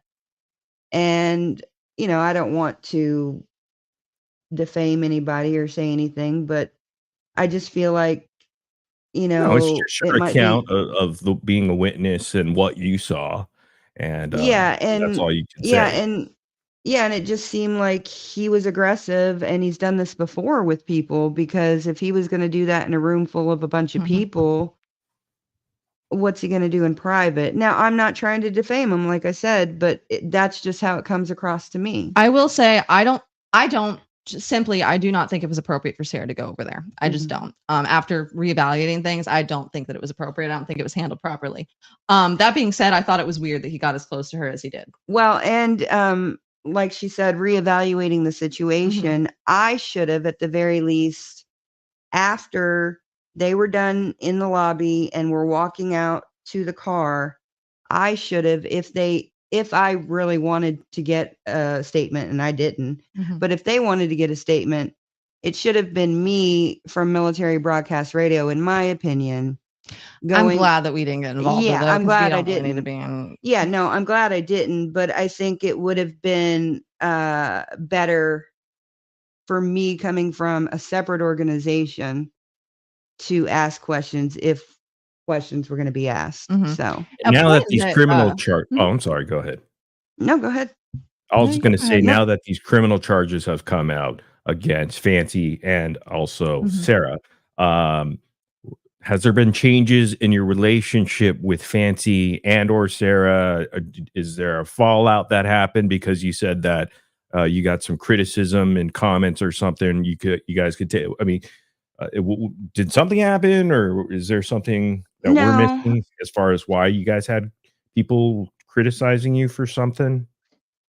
Not really criticizing us so much. Well, maybe her. Okay, she's not seen any of this really.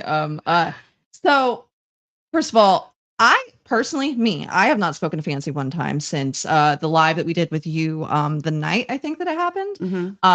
So I have not spoken to Fancy since the day that we last saw her. I haven't spoken to almost anyone involved in the situation. I had one lady who's just kind of like a private citizen, not a content creator, that I've been speaking to the last few days.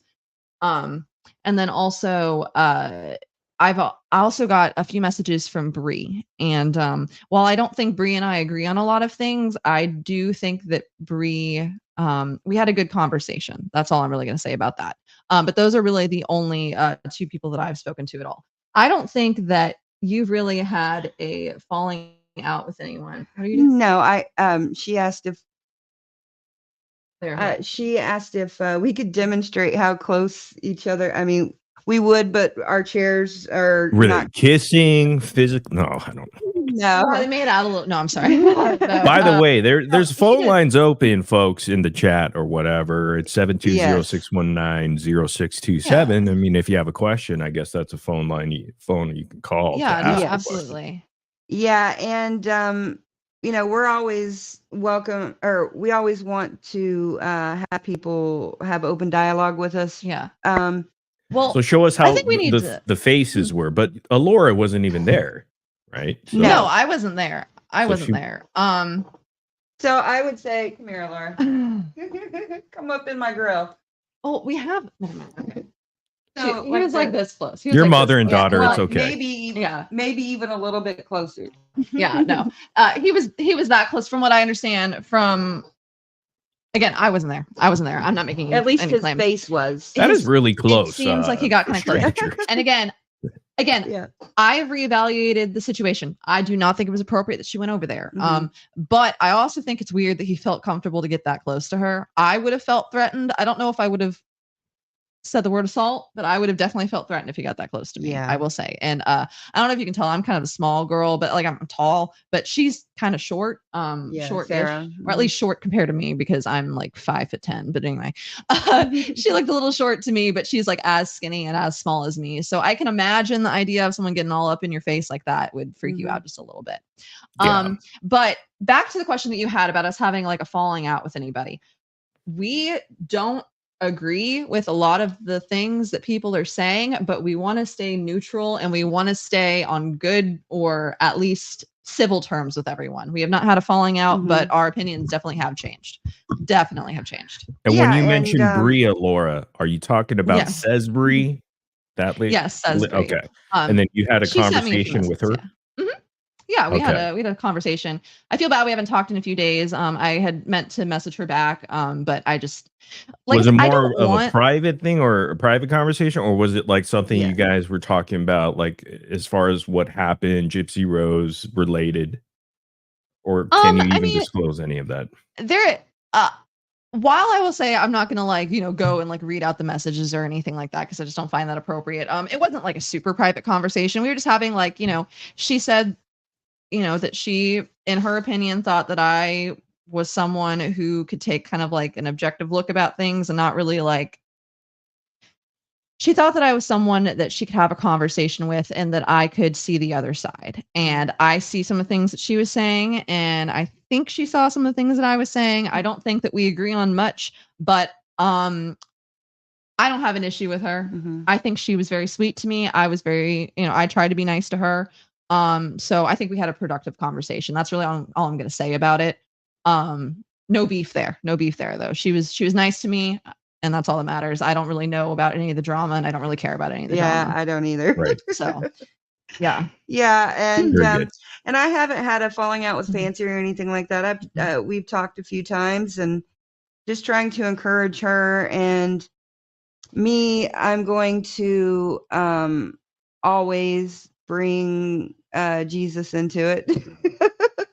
And so since she's told me, that she is a Christian, I told her that whatever she posts from now on, she needs to be aware that she will be held accountable in a court of law, that everything she should do, and now this is my take, that if she's a Christian, she's an ambassador of Christ, And so everything she does will be looked at and filtered through that, in my opinion.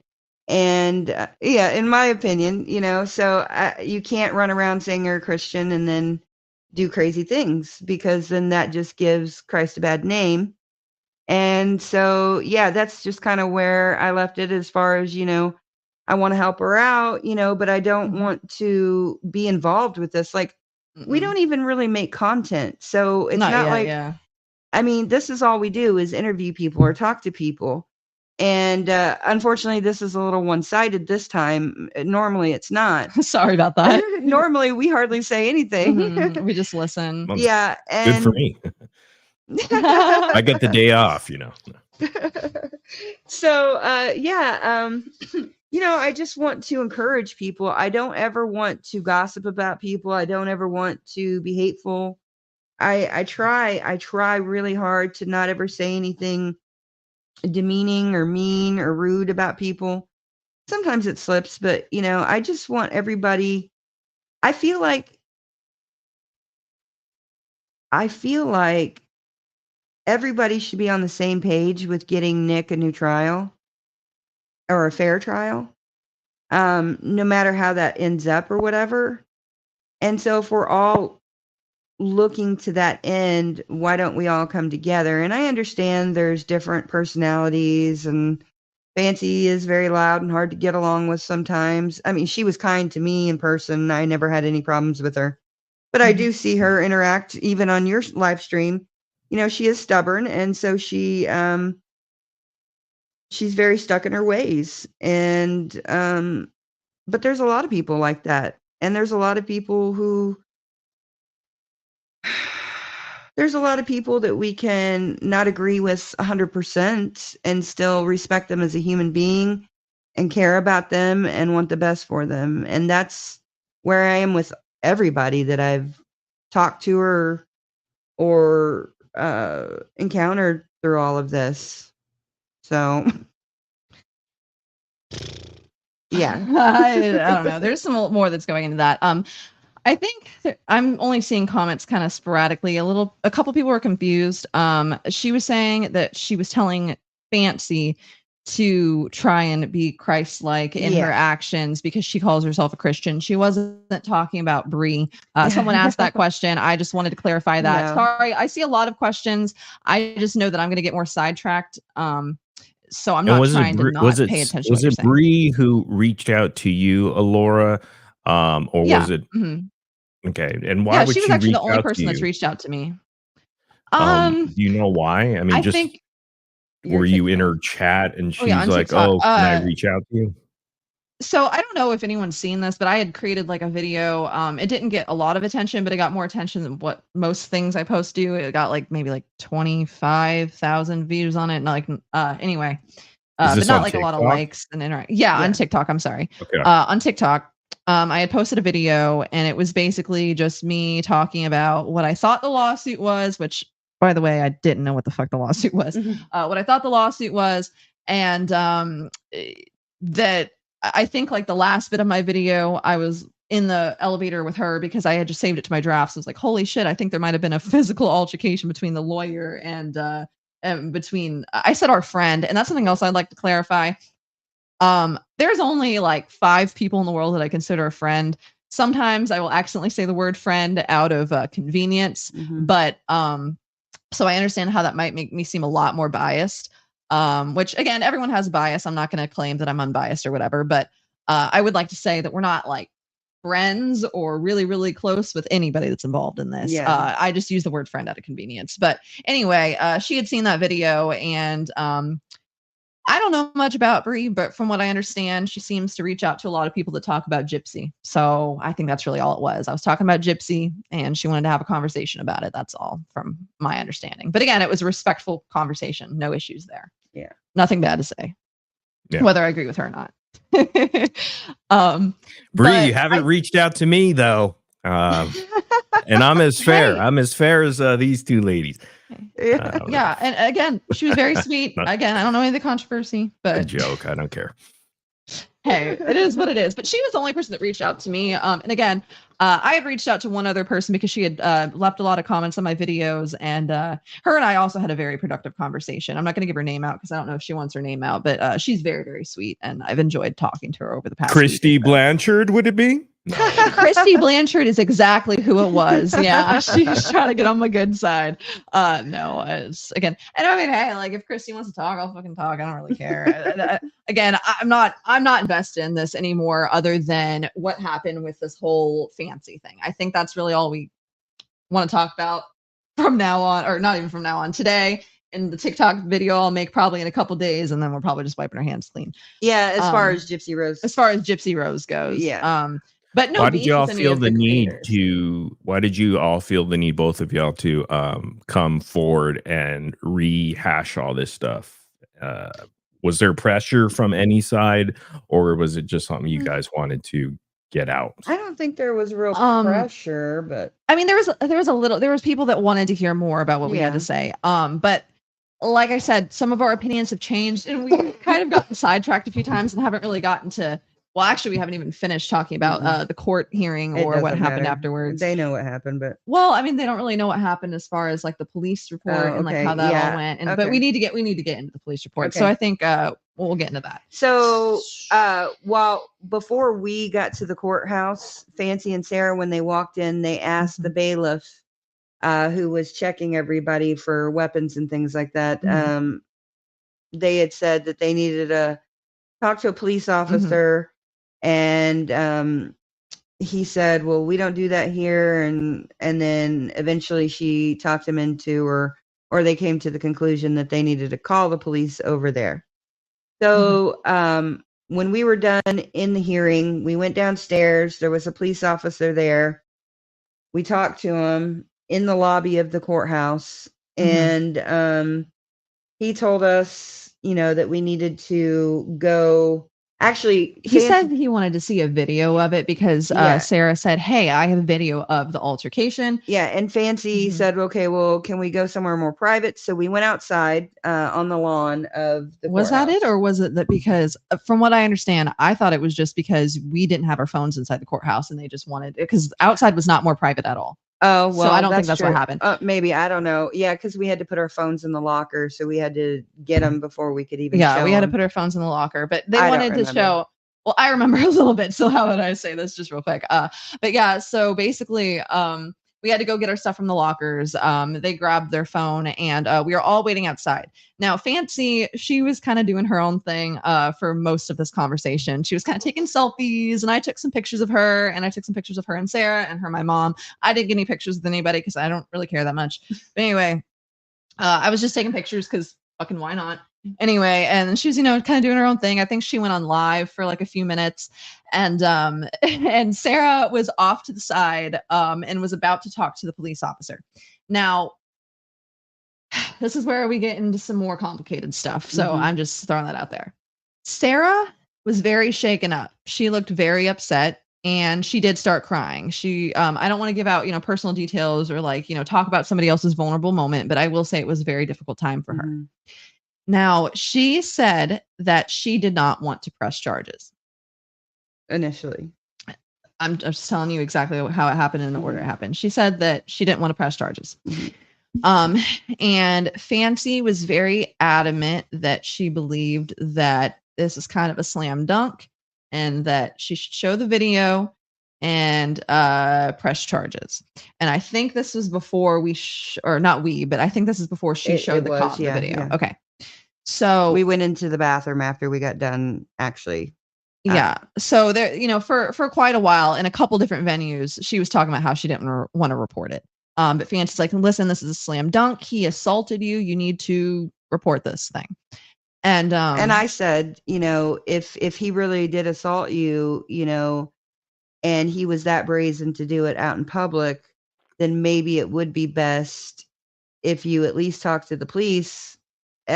And I wasn't sure about actually filing a police report necessarily at first, but I was just like, yeah, we at least need to talk to the police and see what they say. Well, that's not Initially, you and I both pulled her aside after we got away from Fancy, and Fancy started, doing her own thing. And again, this is nothing against Fancy. Fucking who cares? Whatever. This is all online, by the way. People are getting so involved in this, and this doesn't involve like any of us. But anyway, so so we were talking to Sarah, and I pulled her aside, and I have been a victim of certain things in my life, and I have not reported them. And I know lots of other people that have been through way worse than I have and have not reported them.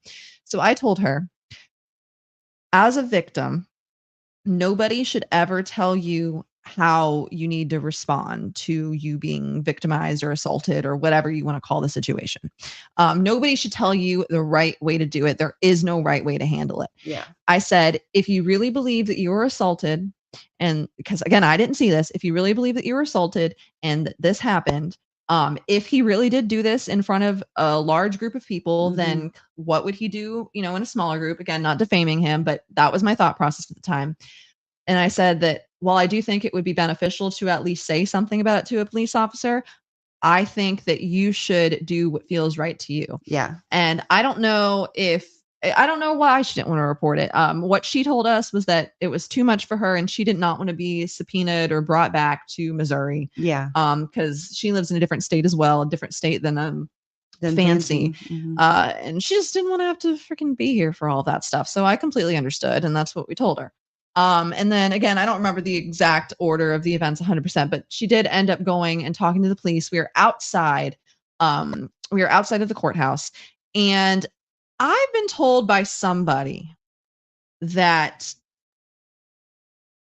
they had said something about how there was someone standing around that had overheard our conversation about all of this. And nobody was in the area. Now, I do want to say there was a brunette woman with like a little messy bun and I think some glasses, and she was in like a silver SUV, and she was taking pictures and videos of us. I don't know if she's associated with media. I don't know if she was just some random lady. I don't know what it was, but she didn't get out of the car. She had the windows rolled up, so she didn't hear anything. There was nobody within like 30, 40 feet of us, at least, if not more. And I didn't even hear. She didn't hear, and I didn't even hear half of it. But regardless, Sarah stepped off to the side a little bit, showed the police officer the video, and I didn't hear what they were saying. But when the police officer stepped away a little bit and Sarah came up to tell us exactly what she perceived had just happened in that, or not that altercation, but in that video conversation, she said that the first time that the police officer watched it, that he didn't hear him saying something threatening. And then she stated that he watched it a second time and that he agreed that it was threatening. I cannot confirm if he actually said this. I don't know. This is just what we were told directly afterwards. By Sarah? So, by Sarah.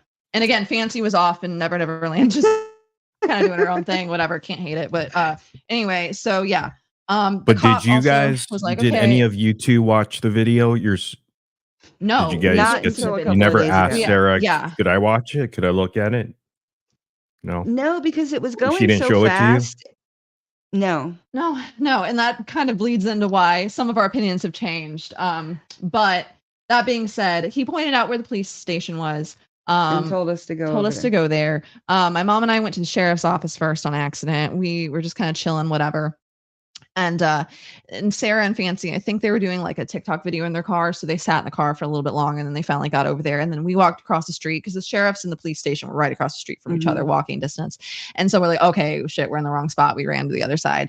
And then we go in and we're sitting down, and we're sitting down, and he takes the police officer. He takes Sarah into the back room, has a conversation with her, gets her report. And I think she's the only person who actually filed the report. Yeah, she is. And then my mom, Fancy, and I were sitting in just the lobby or whatever. And we were handed witness forms. They got them first, and they didn't have an extra clipboard for me. So I had to wait like 30 minutes before I was able to even fill anything out, because they were kind of talking and didn't get it filled out super quickly. But we were also waiting for Sarah anyway, so it didn't really matter. But anyway, Fancy filled out a police report form. My mom filled out a form, and I filled out a form. A witness statement. I'm sorry. Yeah, my bad. A witness statement. I said exactly what I saw, that I came downstairs or I came down the elevator and I walked out and there was guys yelling about calling the police and Fancy was sitting down. And that's really all I said. I didn't talk about the assault at all because I did not see the assault. That would be wrong for me to say that. And would be filing or, producing a false witness report or whatever. My mom, as she stated earlier, she didn't see him chest bump her. She just saw him get up in her face. And so she wrote that. She wrote that she saw him get up in her face, which we still think is inappropriate, regardless of whether it was appropriate for her to approach him in the first place or not. But yeah, she didn't say that she saw the chest bump. And from what I understand, that's where things get a little complicated. I think that's the gist of everything that's really important and according to like the initial first court case. And I think we can kind of get into now the charges that were just filed. I'm actually going to pull up CaseNet on my phone. I would love to display it on the screen, but like I said, we're technologically not the best. So maybe we could get something over. I sent you the pictures. I don't know if you can send them to Sir Morbid, maybe. Let's see. Well, my last one didn't go through, so my phone, my internet sucks. Our internet's literally the worst. Okay. So I have on my phone, I'm sorry you can't see it. I promise I'm not lying, but go look it up yourself. April Johns. There's a service in Missouri. It's called Missouri CaseNet. And all you have to do is Google Missouri CaseNet and you put in like the litigant name search or whatever, you put in all that stuff and this all will pop up for you. So I just want to be very transparent. This is exactly what's going on. We can't put it on the screen because we're dumb, but I'm just reading word for word exactly what he said. Take it however you And I don't think it's redacted. I think it has people's names on it and stuff. So I don't know if you I was gonna say it has names on, like it has names like with the charges filed and the witnesses and stuff, but it doesn't, like on the thing I'm about to read, it will say actually someone told me exactly who. I think it says suspect 1, suspect 2, witness 1, witness 2, so on and so forth. Real quick, I'm going to look just to double confirm who's who, and hopefully you guys can follow along. I was having issues following along the first time I read it, but I'm just going to read exactly how it is. So who is who? I think that Fancy is, shoot, where is this? Okay, Fancy is suspect 1 in this report. Sarah is suspect 2. Victim 1 seems to be Mike, the lawyer, and victim 2 seems to be the other guy that I forgot the name of. I think that's what it is. If I see that that's incorrect, I'll clarify as I'm reading. But here's what it says. Okay, so it says, my name is Billy Reynolds. I am employed by the Chillicothe Police Department, and I have probable cause to believe that April L. Johns has committed one or more criminal offenses in Chillicothe, and then just gives more information about the exact spot. Okay. It says on 6/05/24, and then it gives like a name and an address and all that stuff. I, Officer Reynolds, responded to a call to speak with an individual who wanted to make a statement about being assaulted at the address that it would take place on. Upon arriving on the scene, I spoke with 2 individuals I later identified as suspect 1 and suspect 2, who wanted to make a statement about an assault that had occurred earlier in the day. I spoke with suspect 2, and she advised that they were staying at a hotel on the 200 block of West Business 36 Highway because they were in Chillicothe to document a court hearing. Suspect 2 stated that she observed victim 1 and his associates in the dining area of the hotel and walked over to them and asked them if they had time to make a statement about the hearing. Suspect 2 states that victim 1 yelled and threatened her. Suspect 2 states that victim 1 stands up and chest bumps her, causing her to step back. So I think earlier I said that Mike was victim 1, but it looks like the other guy was victim 1. Sorry, I just want to clarify that as I'm reading, so you don't think that Mike was the one that was allegedly doing this. So anyway, suspect 2 states that victim 1 stands up and chest bumps her, causing her to step back. Suspect 2 continues stating that she was so scared after victim 1 chest bumped her, she immediately runs back to where suspect 1 is. After speaking with suspect 2, I asked suspect 1 if she observed the incident and stated that she did. I asked suspect 1 if she was willing to make a statement about the incident and stated that she would. I had suspect 1 and suspect 2 meet me back at the Chillicothe Police Department where they filed a statement. Before suspect 1 and 2 gave me a written statement, I advised them that if they write a false statement, they could be charged as such. Suspect 1 and 2 acknowledged this by writing their initials under the section on the form. Oh, what did my phone do? Okay. Under the section that reads that would happen if they made a false statement on the form. In suspect 1's statement, she writes that she was in Chillicothe for civil court because it was a respondent in a civil case for defamation and stalking. Suspect 1 writes that it was around 8 a.m. when she entered the lobby of the hotel to have breakfast. Suspect 1 that she and a couple work associates, and she says a couple, by the way, it was just my mom. Yeah. A couple work associates were sitting. Oh, shoot. Of course I lost it. Okay. A couple of work associates were sitting down while they observed victim 1 and his associate enter the lobby. Suspect 1 grabs her phone and victim 1 tells her to put it away. Suspect 1 takes a few photos so she could have it as evidence if anything happened. Suspect 1 states suspect 2 walked into the lobby and approached victim 1 and his associate, introducing herself as the member of a media. Suspect 1 states victim 1 and his associate began to yell at her. Suspect 1 writes victim 1 forcibly told suspect 2 to back up and pushed her full contact with his chest. Suspect 2 recorded her contact with victim 1 and showed me the video. In the video, I see suspect 2 walk over to victim 1 and his associate and ask them if they wanted to make a comment about the court hearing today. In the video, victim 1 and his associate tell suspect 2 it's not the time or place and ask her to leave them alone. Suspect 2 stands there for a moment before victim 1 gets up and says something to suspect 2 it was hard to understand due to the quality of the video. Suspect 2 steps back and victim 1 walks past her. I never see or hear victim 1 and his associate yell at suspect 2. Where's the other one? I also did not observe victim 1 forcibly tell suspect 2 to back up or chest bump her. A statement was also collected from witness 1 who observed the incident at the hotel. In witness 1's statement, she writes, suspect 2 walks over to victim 1 and his associate while they're eating and starts talking to them and asking questions. Witness 1 states victim 1 and his associates politely ask suspect 2 to leave them alone, and she does not walk away. Witness 1 writes that she sees victim 1 and his associate get up and walk away, asking her to call the police. Video footage was also obtained from the hotel in the video. I observed suspect 2 and walk up to victim 1 and his associate and proceed to have a conversation. They continue to have a conversation. I observe victim 1 stand up facing suspect 2 before she steps back and victim 1 walks past her and out of frame. Suspect 2 continues to record victim 1's associate for around 5 seconds before suspect 2 walks back to where suspect 1 is standing. At no time do I see victim 1 or his associate make any threatening gestures towards suspect 2. I do not see victim 1 chest bump suspect 2. I also do not see suspect 2 run back to where suspect 1 is, like she had written and verbally stated to me. The video suspect 1 showed me and surveillance showed everything suspect 1 and 2 stated victim 1 had done did not occur. So that is the statement.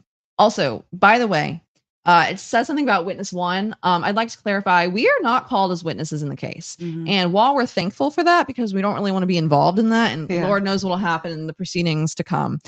But I do want to say, I do think it's a little weird that we weren't called as witnesses. The person that was called as a witness that is listed as witness 1 was the lady who was the receptionist in the hotel lobby. And I think she might have been a manager as well, but I'm not 100% sure on that.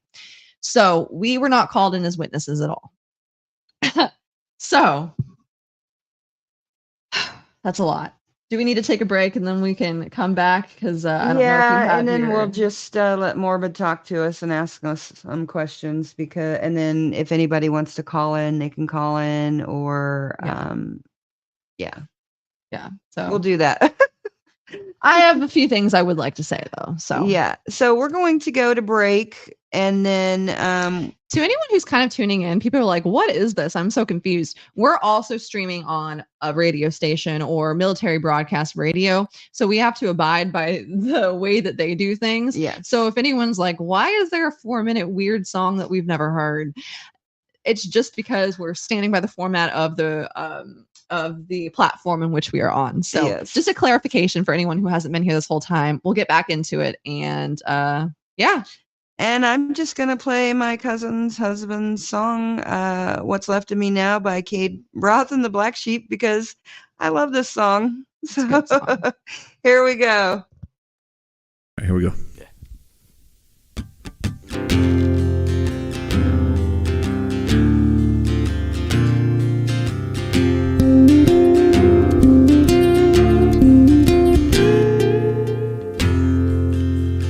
Window daydream numbs my mind. Turn on the lights. I'm still blind. Speed up, slow down. Wheels keep on spinning. I play the game. I'm not winning.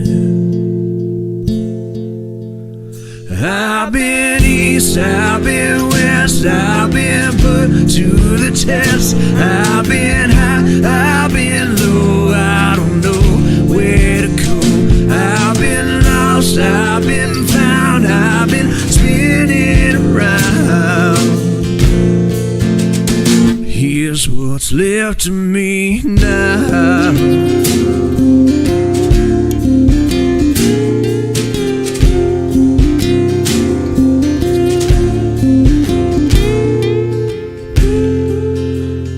Butterfly,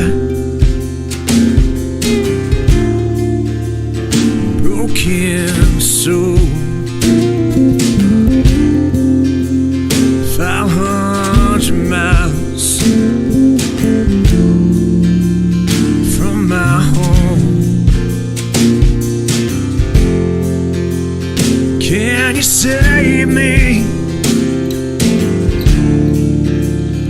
from this hill?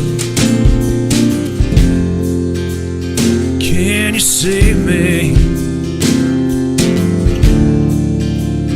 from myself?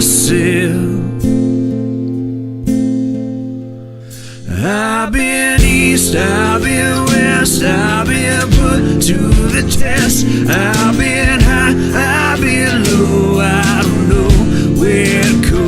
I've been lost, I've been found, I've been spinning around. Here's what's left of me now.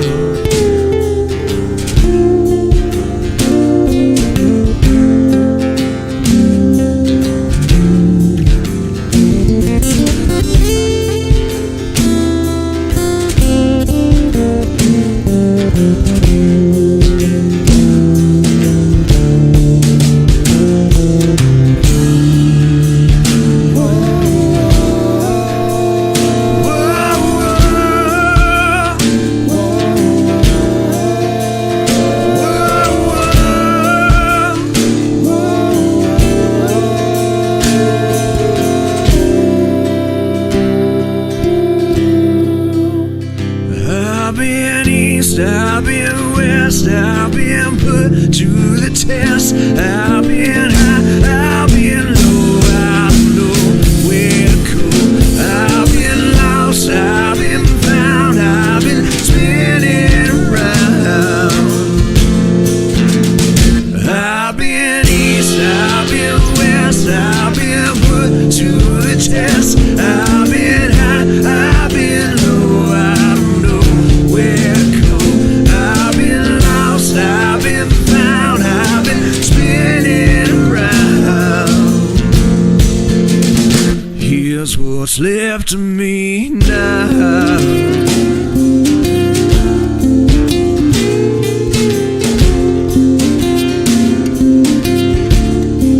What's left of me now.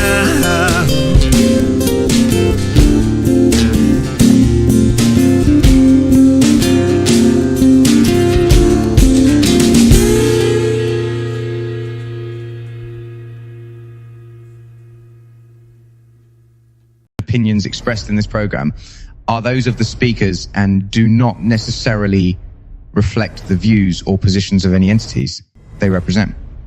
Find us on the web at mbradio.us. Hello, everybody, and welcome back to Into the Weeds podcast here on Military Broadcast Radio. Thank you guys for joining us.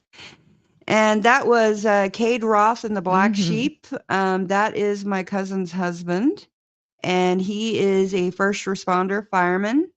And so if you guys like him, check him out on Spotify, YouTube, TikTok, everywhere. So, yeah, thank you guys for coming back. Morbid. So what do you got? What do you want to? What do you think about everything? Yeah, what do you want to ask? What do you think? What do you? Yeah. I've been east, I've been west, I've been put to the. Oh, sorry. What? Ted? Put you on there. I'm not sure. Well, if you have any music, we would love to put it on. I don't here. have any. Let's see. What other questions are there? I don't know. So there's no fallout. So there's really nothing that happened, and you guys aren't being charged, which is a good thing. And yeah, I don't know what else is there. That, and we touched upon the charges. I was going to ask how they got charged, but I guess it's like a witness sort of police report that filing a false police report is what it was. Yeah, as a witness, which you read, Alaura, that if you file a false police report, then even as a witness you could get charged. Yes, and I guess that's what happened. And I guess they found that you guys were just telling what you saw, and that's why you don't. Yeah, I guess. Yeah. No, for sure. So I'm assuming, like Fancy and Sarah, the kicker was them stating that there was a chest bump, which was never witnessed on the video. I think the officer goes into detail about that. They actually said Mike Stanfield stood up, but they never mentioned the blue shirt guy standing up and doing something. So I don't know if you. Well, okay. So what I read. So I wasn't gonna talk about this just because I wasn't sure what to make of it. But I don't want to get anybody in any kind of legal trouble or anything like that. Anybody, I don't care who it is. Everyone's on their own. If they deserve to be fined or put in jail or prosecuted, then whatever's going to happen is going to happen. But we don't want to be a part of that. So yeah.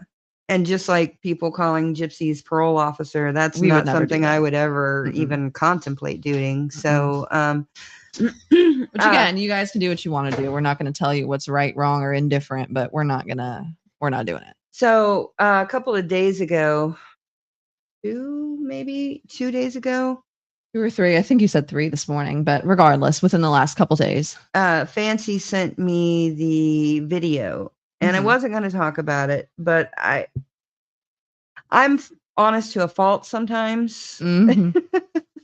And so I just kind of have to speak about it. Now, I showed this video to Alaura, my husband, my father-in-law, and my son and my mother-in-law today. And all of them came to the same conclusion that we did when we first watched it. And like I said, we had never watched it before until just about 3 days ago, 2 or 3 days ago. And so in the video, it shows Sarah talking to Mike and blue shirt guy. And she doesn't identify herself, like her name or what media outlet she's with. So that was probably starting off on the wrong foot. Even if she was with the Good Wives Network, she should have identified herself. Yeah, something that my grandpa brought up today while we were showing it to him. He knows nothing about anybody, like nothing, not even a little bit. He just taking. Viewpoint was it though? The camera, who was filming? Sarah's. It was Sarah's. It was something that Sarah was holding, right there, so you can actually hear the audio of what was there being said. Okay, I thought it was Fancy from the corner. No. No. So this is Sarah's Fancy phone. and I were sitting at a table like 20, 30 feet away. And something I find particularly odd is she was like approaching this guy for like the documentary that they're trying to make, right? Well, the video is not like, even from the get-go, it's not a video that should ever be on a documentary. Like, it's not well put together. It's all shaky. I mean, she like holds it to her chest in like a weird More way. like down Kinda here. like it's not, if you were to go and you were to do the same exact thing, right, wrong, or indifferent, I feel like you probably would have recorded a different way. So I just thought it was kind of odd, but regardless, that's And you really probably want one of those gimbals to put the phone with, so the motion doesn't happen, and it's more professional. I would assume. Yeah. it was odd and didn't seem... this is just Alaura picking apart everything. So yeah. Sorry. She's a Anyway. perfectionist. So I'm a judgy But bitch. it seems I like really it am. wasn't really for their documentary, because it was more of a spontaneous thing. Like Fancy's like, maybe you should go Well, up it there, was- and Sarah's hesitating. So it's not like she's like, oh, this is for the documentary. She's just They're hesitating. kind and, of should I go up? Yes, but also like I think that was something that they may have spoken about and talked about. well, I mean, maybe I mean, don't know. of course, they wouldn't have known that Mike. They was in went, a- nobody knew he was going to be there. There's no conspiracy but maybe if behind they that, got an but- opportunity or something, I don't know. I'm not really sure. Either way, I don't know. It was just odd. It was just really odd. But yeah. What was Grandpa saying about it? You said Grandpa pointed something out. My grandpa pointed something out. He said, if it were a news organization like TMZ, even though they're fucking whatever, or CNN or whatever, they would normally identify, hi, my name is Alaura Flowers from TMZ, and then shows the badge and gives you credentials and all that stuff. And I think you might have said this a little bit a second ago, but like she said, like, you need to identify yourself. And the fact that she was intentionally trying to hide her identity, I would say not great at all. Yeah. And it's something I didn't think about within like the first couple days. We had a lot of adrenaline just kind of pumping, and we were just kind of not really thinking about it. Yeah, it wasn't appropriate for her to go up in the way that she did. Yeah, hindsight. But it's appropriate. I do think it was appropriate for someone to approach him, but not somebody who's so closely associated with Fancy and someone that could potentially be called in as a witness. She wasn't a witness, but anything can happen, anything can change, and she could be considered anything, So, yeah. But I think it's more of instead of the dialogue that happened, and I'll agree with you. If you're going to go up to someone, you just introduce yourself. Hey, I'm so-and-so. You don't even have to say media. You could just say, I'm so-and-so. Do you want to make a statement? Blah, blah, blah. If you wanted to do that, okay. I wouldn't bother anybody during breakfast or whatever. That's just not my style either. But I think the criminal charges stem from the actual physical act that either did happen or didn't happen.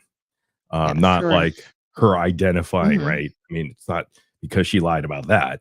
It's more of like, did the like the physical contact happen or not? And it looks like the police officer in the report stated that never happened, or they reviewed the camera footage and could not see that at all. Definitively, it looks like. Yeah, I'm just gonna say it. Even though I think like some of the things around this are a little fishy, I don't think that he assaulted her. I think he got in her face. I think he was rude, but I probably shouldn't have said that. But either way, from the video I saw, I don't think that's what happened. And when you she saw might have this taken it video, differently. When you guys saw this video just recently, Amber, was it exactly what you saw when you were there, or now were you like, whoa, they weren't that as close as I thought they were? Looking at that. Well, I think they were as close. They were as close as I thought they were. It was inappropriate. But did there both was no gentlemen chest bump. stand up, or what was Mike Mike might have doing? stood up, but he wasn't in her face. Mike was off to the side. Yeah, he didn't. Because the officer said he walked off. He walked off to the other end of the. Yeah. He might have done that, Mike but again, he probably- didn't get in her face from what I saw, at least in the video. I remember seeing Mike walk off towards the receptionist to call the police, but I don't know at what time that happened in the sequence of events. It was all kind of a blur. But what I will say is watching the video, you see him. Okay, so if we go back to that picture, you can see that Sarah's far enough away from him to where he had to have stood up and had to have walked towards her. Deliberately get in her face. Yeah. Deliberately. And he was in her face in the video. Now, I don't know if Sarah moved. I don't think she did. I don't think she moved. So otherwise, he would have had to have gotten up and gotten in her face. Okay. And even if it was just all up in her face, it was still inappropriate, especially for a prosecuting attorney. Especially in front of all those people. It's like, yeah. If he is, in fact, the prosecuting attorney, I just am very disappointed that he would even act like that. Which he is listed as the prosecuting attorney on this case, like on this new charge. And I don't know what the details on that are. I don't know if they're going to have somebody else come in and review the case. And while I have different opinions on the whole thing than I did a week ago, I will say I do think, just generally speaking, that's weird. Like, I don't think that should be like that. Yeah, it is. But not out of interest for Fancy or Sarah, but out of interest for just people who live in Missouri and don't want to deal with corruption, you know?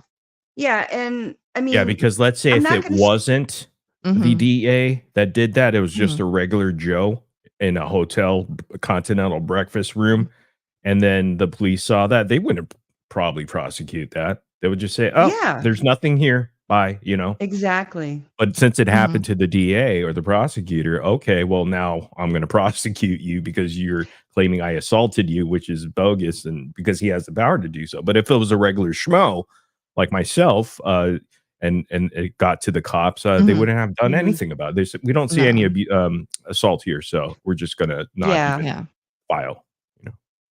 Yeah, most So I agree with you definitely. there.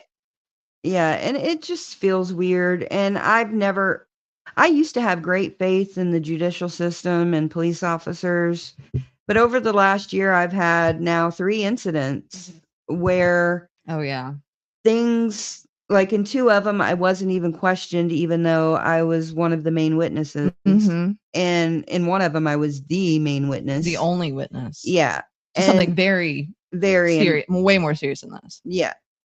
And then on top of what happened to my cousin being locked up for 25 years for drugs, which, like I said, she deserves to be there. You know, she'll even admit it. You know, God's got her exactly where he wants her. It's been beneficial for her. Yeah, it's been very beneficial for her.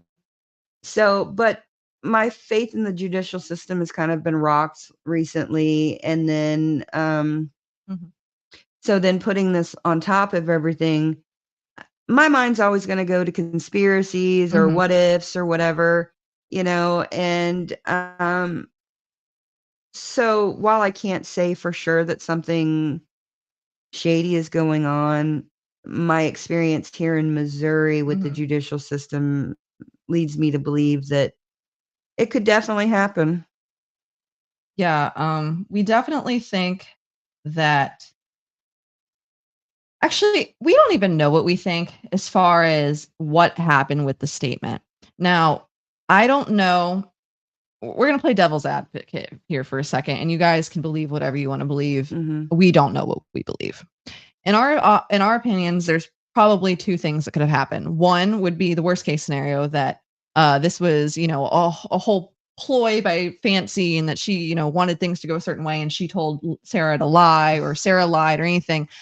I don't know if that's what I really think. I don't think so. And the other thing would be, most people would think maybe in all that was happening, and the fact that he was so close, and the fact that he, you know, I don't know what's considered assault in Missouri. I don't know like what proximity you have to be into someone for it to be considered assault. But where they messed up was the chest bump thing. I don't know if Sarah genuinely thought she was chest bumped because he just got so close, and then, like, you know, when you're victimized or you're in a really difficult situation, like your brain's not always firing on all cylinders. Your memory is not very sharp. In recalling that. You know, and witness, like first-hand witness statements are like the least, they hold up the least in court, you know, because we forget things, you know, we have, you know, issues with faces and stuff. And again, I'm not saying it's either one. It might be somewhere in between, but those are probably the 2 thought processes that most people would go through.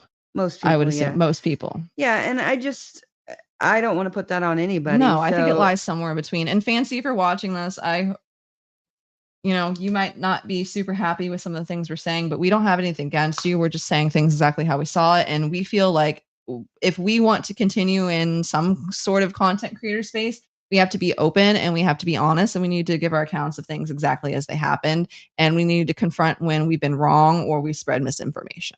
So that's all this is. It's not a personal beef with you or anyone else. Nobody. No, nobody. And I will say that Fancy and Sarah had said this is when Sarah was standing there and he got in her face, I guess, according to Fancy and Sarah, from what I understand, from everything that's been communicated to me, is that when he got up in her face, and I guess according to them, he actually did get chest to chest, and it did look like that. I mean, I don't know how far he got, but if you see the footage, the camera doesn't get compressed. It doesn't. So but it is very, very, very close. close. Very close. Very close. Where was I going with that? I don't remember where I was going with that. But yeah, basically. Oh, okay. I remember. They said that Sarah stepped back or lost her footing and stepped back because of the contact, from what I understand. So I could see Fancy thinking, oh, she must have got hit if she stepped back, right? Because she's not right up there. If they're getting that close to her vantage point, it could look like a chest bump. Who knows, I don't think she necessarily made it up, but I'm just thinking she just is all with the emotions. Oh, Mike Stanfield's here and this associate, whoever it is, she didn't know it was the DA prosecutor. I mean, that's the worst luck ever. And then all of a sudden, if she's stumbling back a little, you're like, whoa, there must be a reason why Sarah stumbled, because she got contact, but maybe Sarah just did it out of a reaction like, yo, you're in my face a little bit. So, or she's just scared, like you said, she was shook up. And again, another thing is Fancy and Sarah don't have the luxury of getting that hotel camera footage, which the officer was able to access. So, you know, again, you don't get to see all the vantage points, different, a different look at it. You're just looking at a camera that's really to her chest and not really showing the exact thing. But if you're saying it's that close, I don't know, I don't know what the law is here. There's a lot of weird laws in Missouri, let me tell you. There's things that just don't make any damn sense. So I don't know what the law is, but he was way too fucking close to her. And we did both give witness statements. Yes, we did. Yeah, we saw something. We did give witness statements, which is why we're confused as to why we weren't brought into. But at the same time, I think Morbid said this, but if it's not necessary, if what we say don't line up to what they see or line up to what Sarah said or anything, then I guess there's really no reason for us to be in there. Yeah. I don't know. Yeah. I'm not mad. I don't want to be there. I don't want to be involved. But it kind of calls into question the criminal charges specifically, because if it's that close, I was thinking they were that blue shirt dude was not even near her. And that's why the officer's a chest bump. No, it never happened. But if it's that close and Fancy and Sarah had that video and you've seen it and it's close, you're like, whoa, it's pretty close. You could imagine Fancy thinking, well, if she stepped back, there might have been a chest bump or something. It looked like it. So where are they prosecuting as far as how could they make that decision? What she saw is what she saw, How did they determine that? That's very difficult. How is it so definitive? And maybe Sarah, because of how she felt at the time, being scared a bit, shooken up, she might have thought she was physically touched because he was that close, And that's very possible, The person that's the person that's kind of experiencing it firsthand is not the best witness, because again, they're not all this adrenaline and oh, this guy's really close to me. He's a stranger. He's a bigger guy. Who knows? And she was really upset. Yeah, so Really it's like and I it don't didn't seem. understand these criminal charges, I guess, if it's I don't either. not specific to I get it like to an extent because it depends on what they exactly said. Like if they gave a definitive statement, like for instance, Fancy, she said, "I saw him chest bump her." She could have gone, in a smart legal way and been like, "From the angle I was at, it seemed as if he might have chest bumped her." That's just what I'm thinking. It's like with legal stuff, you have to be super, super, super Yeah, fucking but specific. And that's why I'm I'm saying not saying they're it's right. that's why I'm saying they Still have a bad luck reach. because Yeah. it was the DA Yeah. prosecutor. Mm-hmm. Because again, if Which it was just a is regular dude or a regular Mhm. person, this would not even be an issue. There would be no criminal charges here. No, Mhm. yeah. So is it fair Yeah. that it was the DA and then he could just do I didn't assault her because he wants to protect his name, right? He I wants to don't protect think Oh, it's yeah. fair, but No, I don't. Yeah. Again, I don't agree with a lot of things. And, and also like we've been not doing an ass load of research about everything after the fact, but like we've heard some things. We don't want to completely get into it, but people have been talking about that Waffle House live stream and different things that they've said about different content creators. And I just want to say I do agree that they can be bullies, and I don't agree with that. who, Sarah? Sarah and Fancy. Oh, okay. Yeah, Yeah. I mean, Sorry, I'm kind of all over the place. Whatever. I have like an abstract thought. Stoner brain. Sorry. Anyway. but yeah, I mean, Again, I I don't didn't get to know. see yeah, I didn't get to see the video like you guys did, but even with you guys watching the video, you can't Mhm. even come to definitive answers Yeah. like, I Yeah. wonder if exactly. did he Absolutely. touch her by chance in the Mhm. chest? Not like a chest bump, but was there a physical contact Yeah. somehow? Yeah. Yeah. Did you see her step And back in the video? You Did can you see like a pivot kind of, or not a pivot, but kind of just like a little where it looks like she may like be a jolt stepping from the back. camera or something going, Something, but it's something? not a big one. It's just enough that where you're like, okay, yeah, it looks like she may have stepped back there. But yeah, like I said, unfortunately for Sarah and Fancy now, the camera's not compressed against his shirt. Mhm. So that may be where they're coming from. I don't know. Yeah. I Yeah. don't know.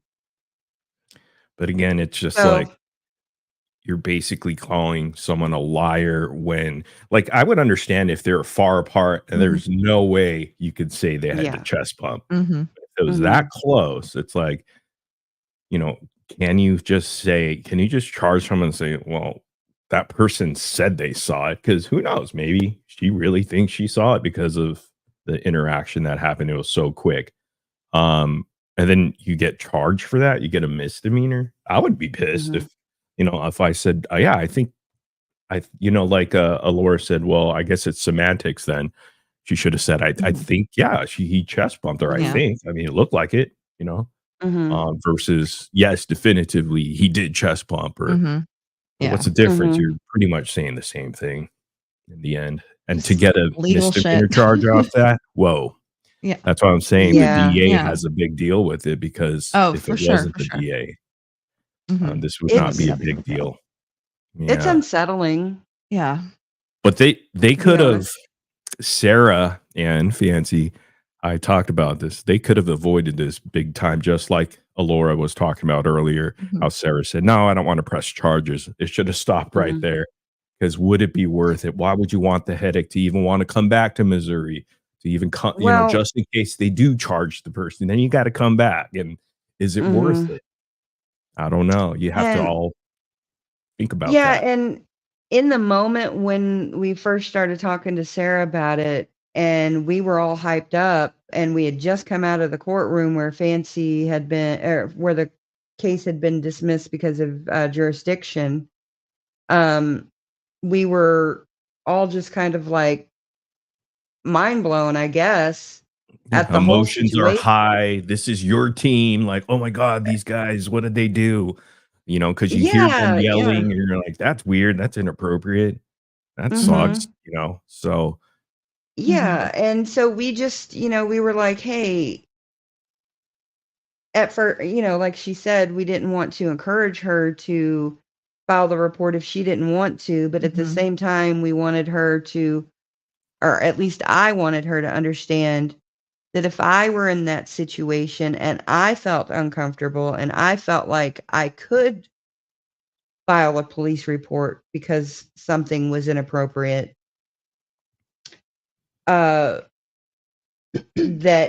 he's probably done this before, intimidation of some sort, Allegedly. even if it's not a witness, just somebody in his personal life or whatever. It gave bad vibes regardless of how it came to be. Yeah, Yeah. And if I was a Laura or Amber in your situations, I would have just trusted the people that I came with. Like, oh my God, they chest bumped, I'll be like, yeah, you should encourage them. Like, you should probably file some if that really happened, I would have done that. I would have said, hell yeah, just go, like if that really happened and she's all like crying and, emotional about it, then you can understand Fancy's point of view where she's like really her emotions have been high from from when she left to go to Missouri, right? She was just like, ready to go after someone's neck.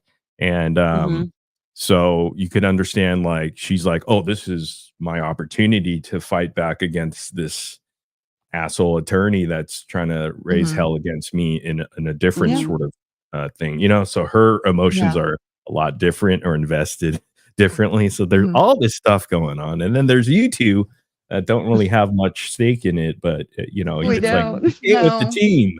This is the team that you came with. And, so. Yeah, but like even something else though that I was reading in the report, something else that was just incorrect. Like, and again, would I think it's the biggest deal in the world? Probably not. But just for argument's sake, she does state that she was sitting with multiple associates when he walked into the lobby and stuff like that. So even that is an incorrect, false thing that she put on the thing. Even if she was remembering it incorrectly, that's still a false statement. She said that she was sitting with like 2 associates or multiple associates, and it was just 1. You know what I mean? So like would I get into it? Maybe not. But if they're really trying to get somebody, that's something they can get her on. You know what I'm saying? Like she just didn't, she should have been more careful. I wish we would have taken pictures of our actual witness statements. Yeah, we didn't. But I didn't even think about that. So. But Alaura mentioned in that probable cause document that the police officer himself, I'm guessing it was a male from what it looks like from the probable cause document, he even warned them of the consequences for false reporting, right? So, absolutely. So the police was up front because he probably knew it dealt with the DA prosecutor. So they're saying, are you sure? Like he's warning them, like, are you sure you want to do this? Because he's the guy that has to fill out the report, which he did. And we had no clue. Warning was there. No, we were just chilling. I don't know. Yeah. So did he warn you guys? No, when you're filling out he came out and just he just made a general statement when he walked back out. He had taken Sarah in the back, and he might have said something about it prior to bringing Sarah in the back, but I know that at least he came back out afterwards.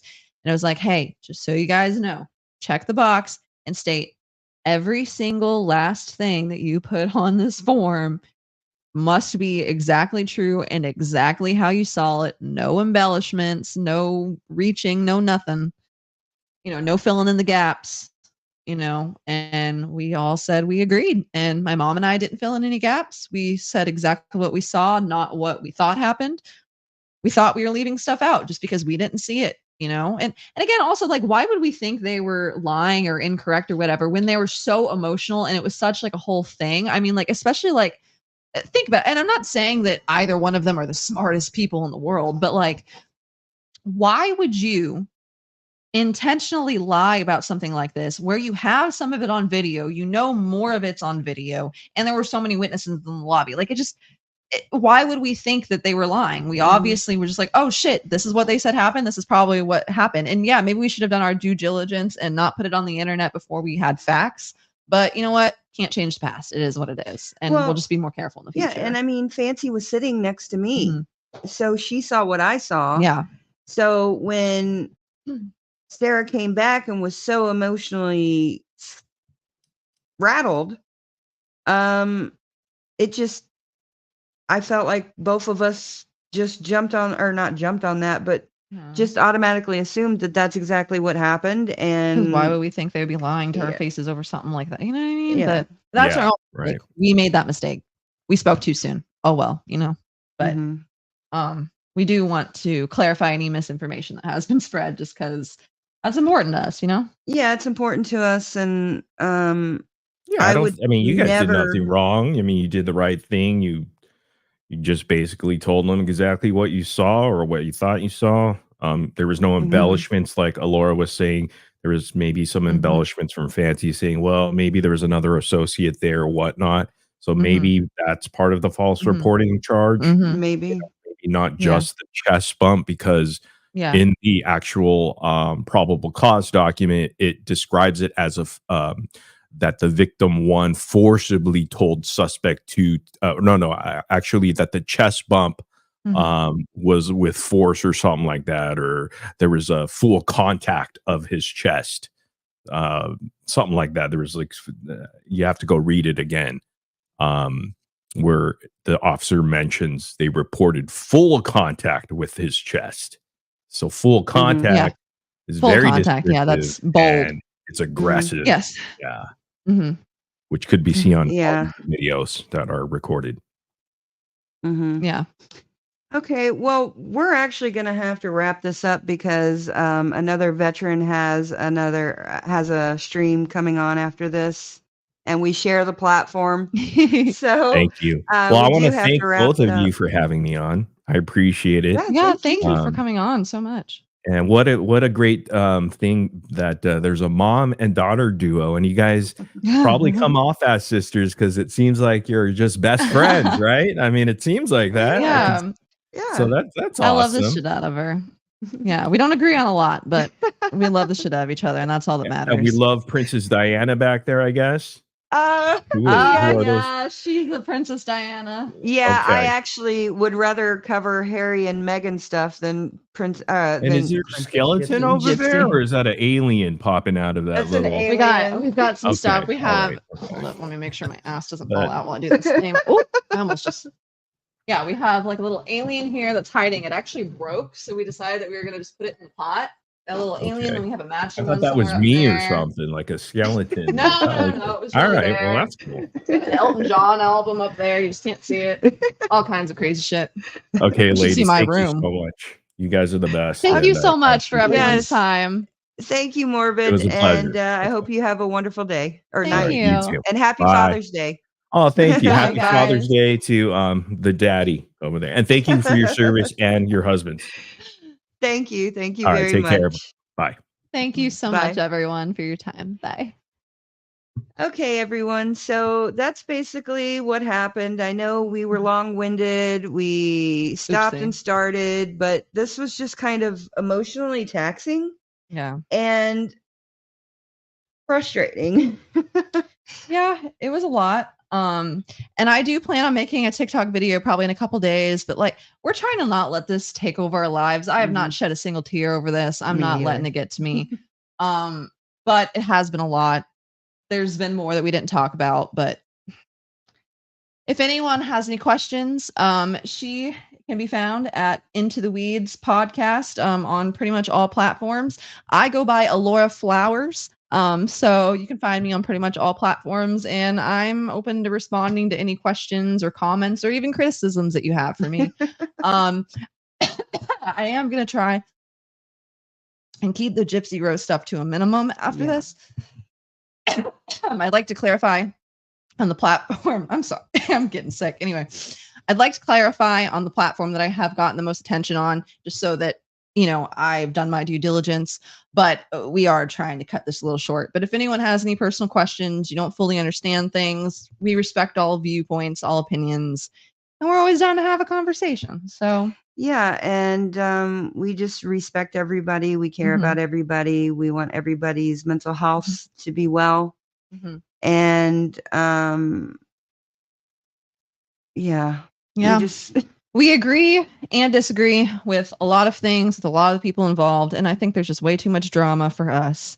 And I think that's where we're going to leave it. yeah. So thank you very much, everyone, for joining into the Weeds podcast here on Military Broadcast Radio. Like I said, if you feel led, please donate to Military Broadcast Radio so that we can equip more veterans with podcast equipment and brands and things like that. So I hope everyone has a blessed night. Happy Father's Day to everybody. And get out there and change the world and do something good. Thank you so much, guys. Have a good one. Bye. Bye. Oh, I got to put the ending in. I forgot about that. But you guys can tune out. Okay, there. Oh, no. What did I do with it? I don't know. Still figuring this whole thing out. If you guys. That's the show for today, everyone. Thanks for listening. We'll be back next week with an all-new show. And remember, you can listen to us again and again. The podcast of this radio show is available right after we go off the air tonight, anywhere that you can get your podcast episodes. And thanks for joining us today. I'd like to take a moment to talk about something close to my heart. Military Broadcast Radio is doing incredible work to support our veterans and bring their voices to the world. They rely on your generous donations and your dedicated volunteer hours to make it happen. I encourage you to consider supporting NBR in any way, form that you can. Use this QR code that's attached to the picture, or you can go to our website at mbradio.us. That's Mike Bravo Radio.us to learn more about